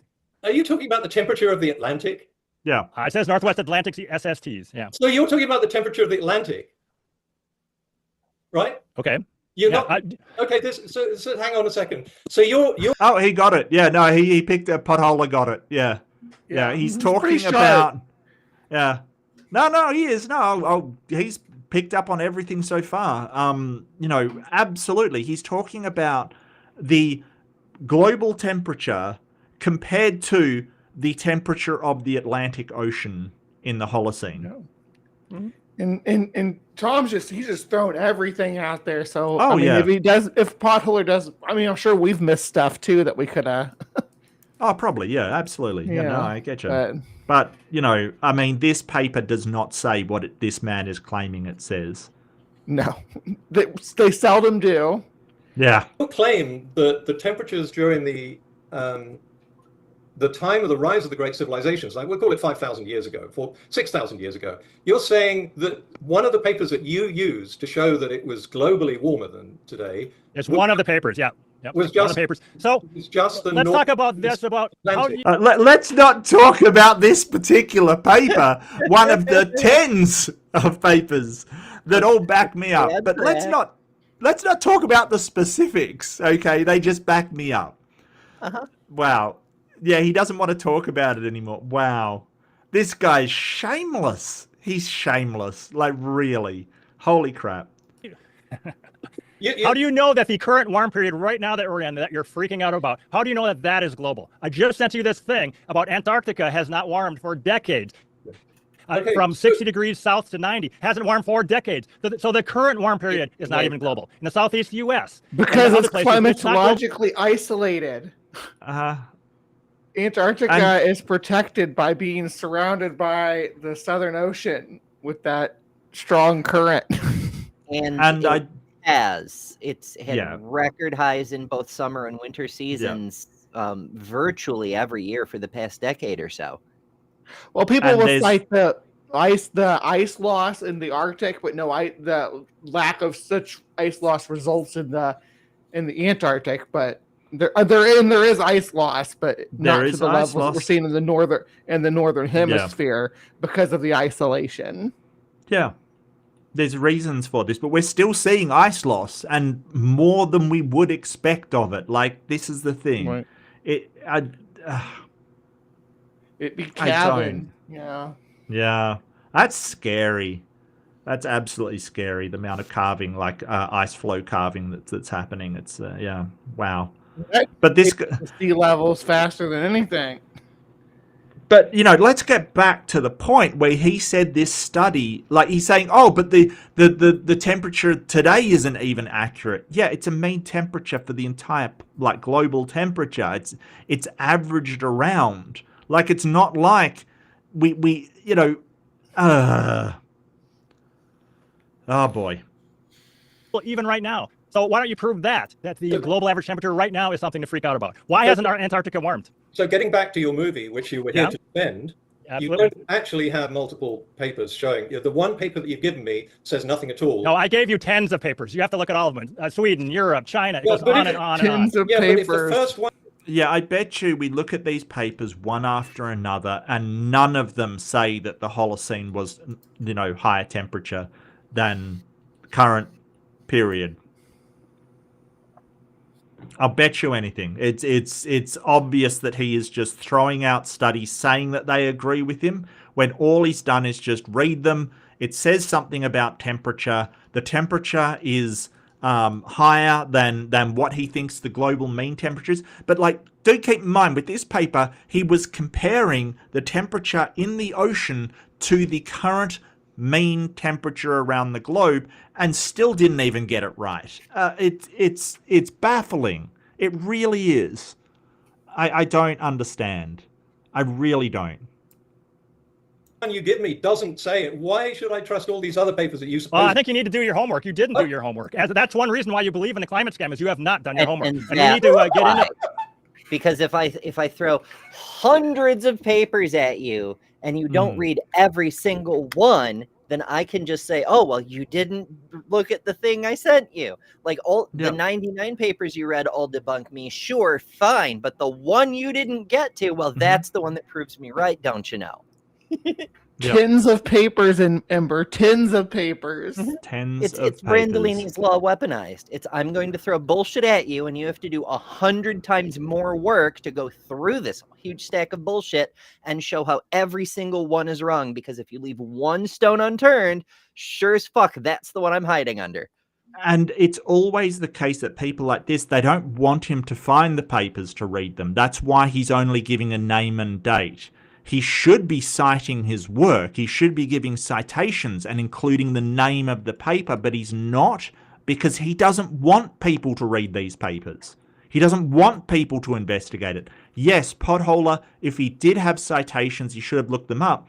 But after you get, tens of names with tens of years, and it's so hard to find even one. I mean, I was sitting here not trying to find it, and I couldn't find it. Like, at a certain point you just go, fuck this, like, I couldn't be bothered.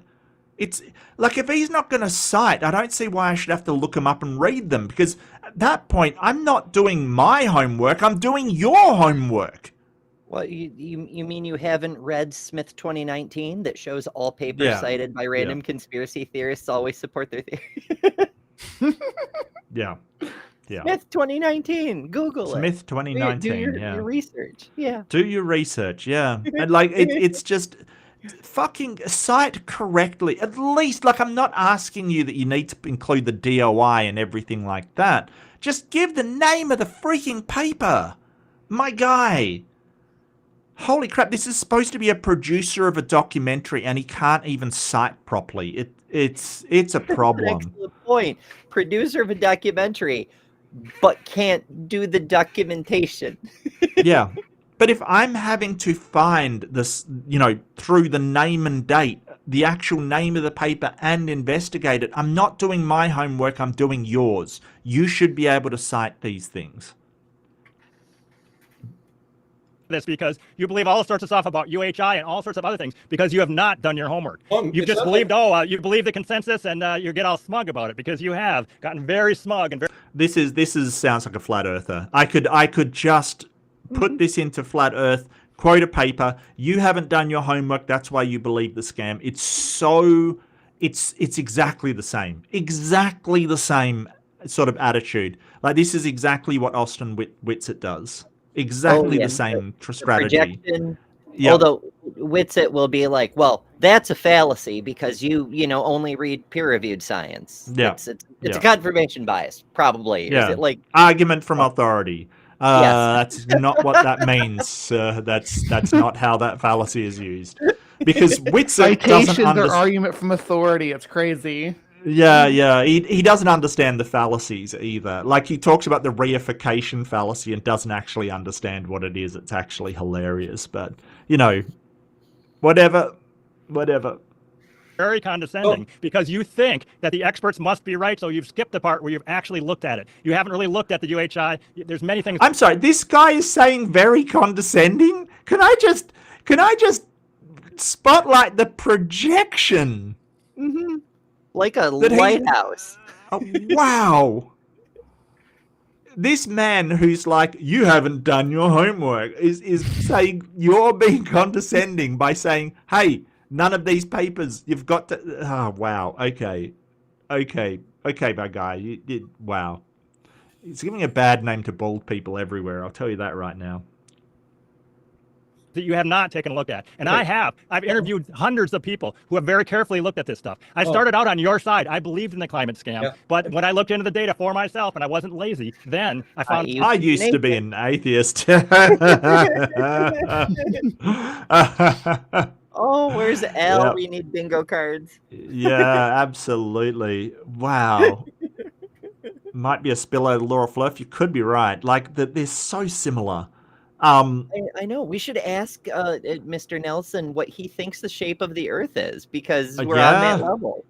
Yeah. I used to believe in a globe Earth as well, because that's what I was taught, and then I found out it was a scam.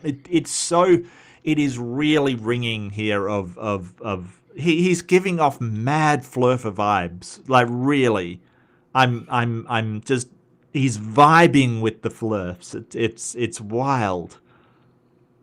About that, it's all BS. Really, is it possible anything. for me to have a word in here? I think you've gotten more words than me so far. I think if we were to, I think you have. That's because I'm talking about your movie and I'm talking about the problems in the movie, and you were here to defend your movie, and then suddenly we get this whole. It's all part of the movie, my friend. It is. It's all part of the movie. Is it too hot out? I'm defending the movie. It's all part of the movie. I'll just come back to the point. I can't have to keep coming back to this again because we get lost in all these diatribes. Okay, yeah. I'm worried about the filibuster thing because we got to get through our topics. We're only 45. We're worried about the filibuster.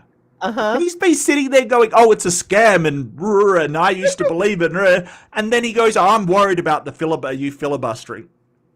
Well, he accuses him over and over again of talking too much, and I think that potholers maybe filled a third of the time talking, maybe.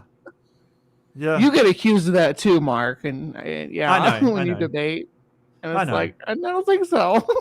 Yeah, no, I remember that one with Alex, Wi-Fi Gospel, when like I said 2 words and he's like interrupts. And then he's got, oh, he just keeps on talking. It's like, I said 2 words, literally 2 words, and then he interrupts. It's wild.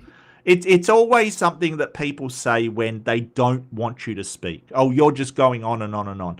You know what? They're complex topics. Climate's complex. Sometimes you do have to speak a lot of words. And this guy is a motor mouth.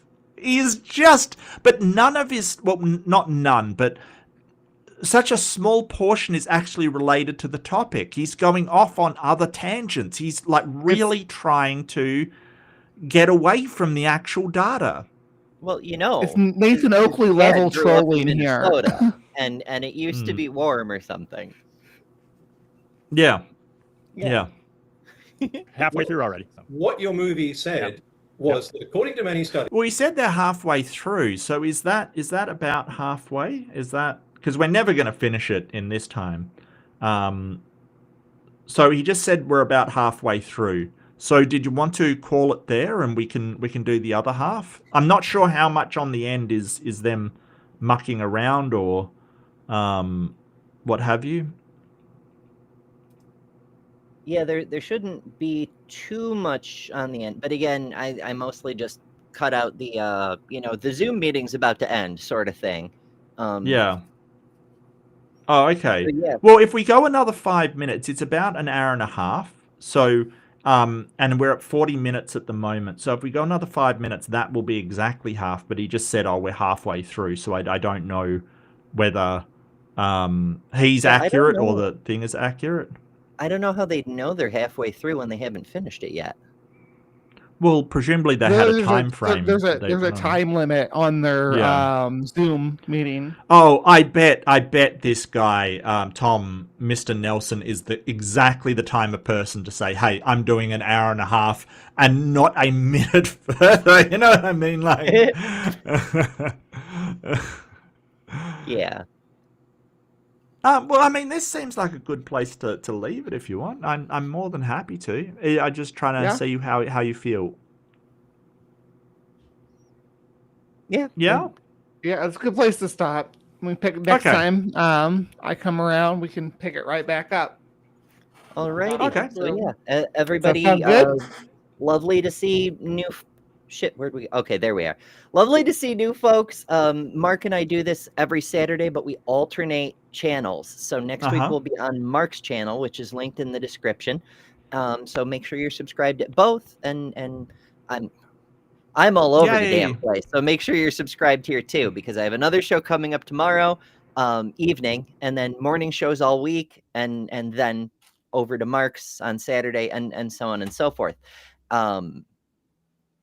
Yeah, let's do the wrap up thing. What the hell? We're already at it. Bree, what you doing this coming week?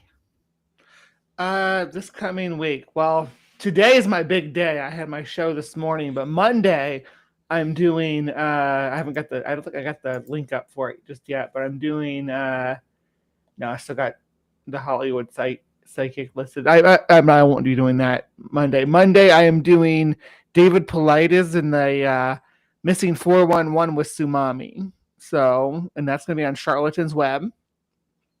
And that is a drinking show, so I will be taking shots for super chats. If anybody loves me and wants to send a super chat because they want to drink way too much. I don't know why I put a drinking show on Monday night, but I did.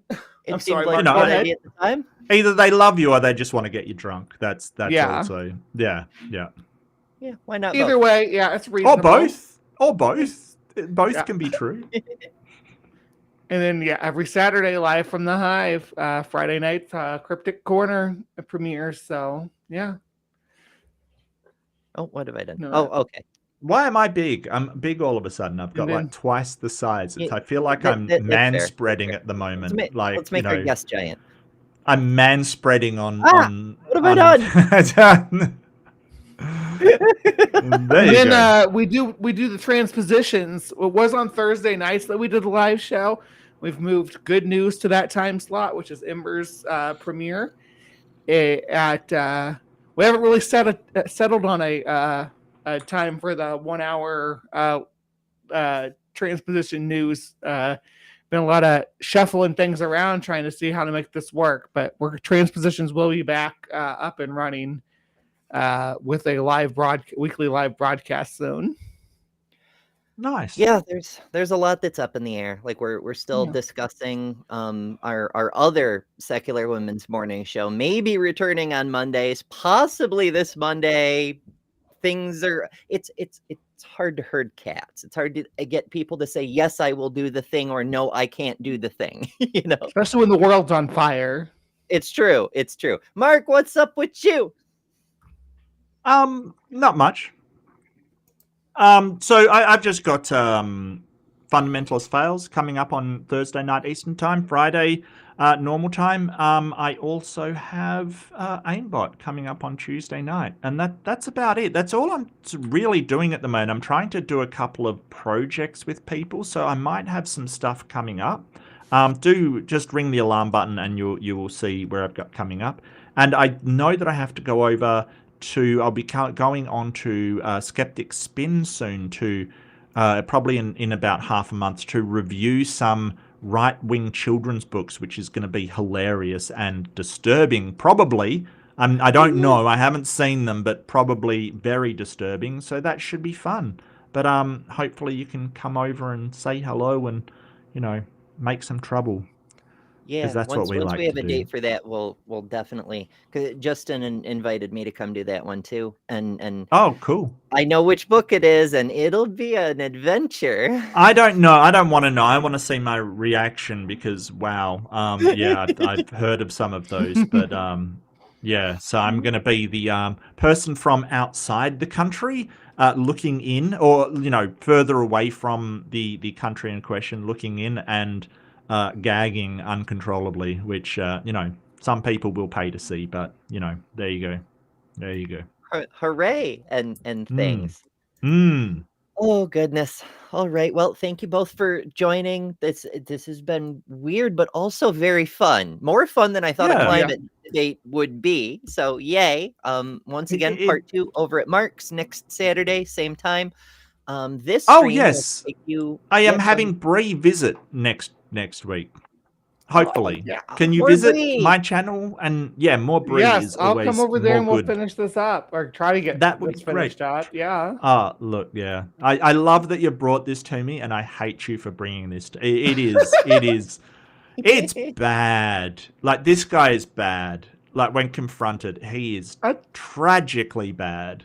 I thought you guys might like to shake it up. You do a lot of religious and atheist debates, or theistic versus atheist debates, and philosophical stuff. So something a little bit different for your palate. Yeah, Hell Hope yeah. you had We fun. love the Thank you. science. We love to Yeah. dunk on all the pseudosciences. That's one of my favorite things. But And- isn't it funny that the dodgy tactics are still the same?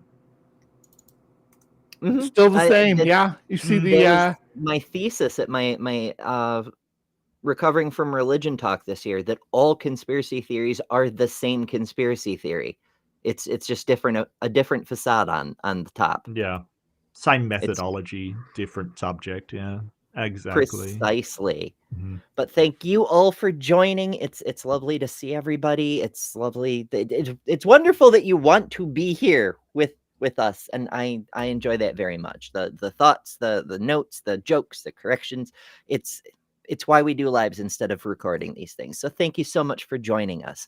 This stream will take you over to Dr. Kip's channel, where Budget Scripture Saturday is already in progress. I hope you enjoy that.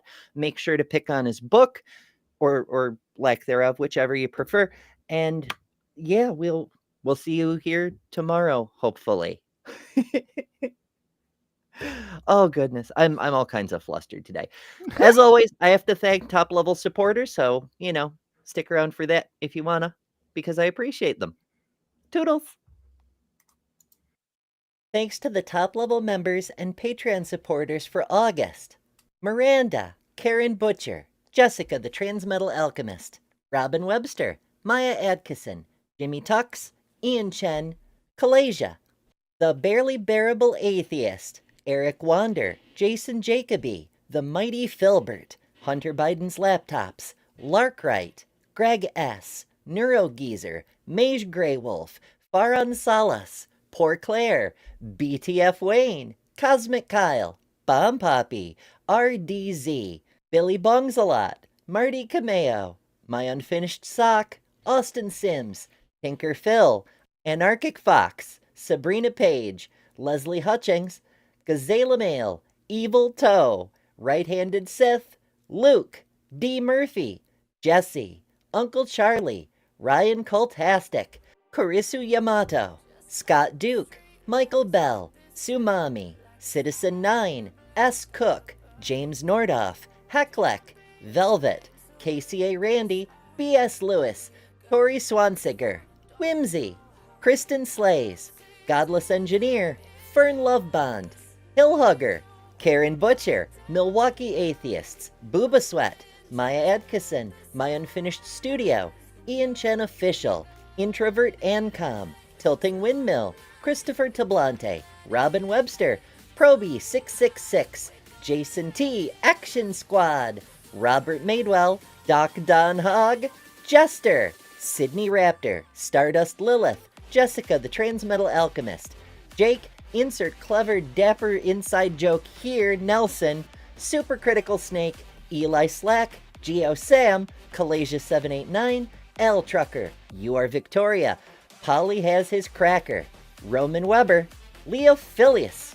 Nikki Pare, Jasper, Yahooligan, and Pinworm. Thank you all so much. I feel energized and grateful that you're part of this community. Thank you.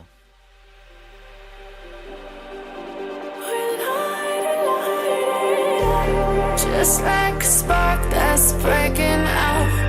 Can't make a stop, can't turn back now.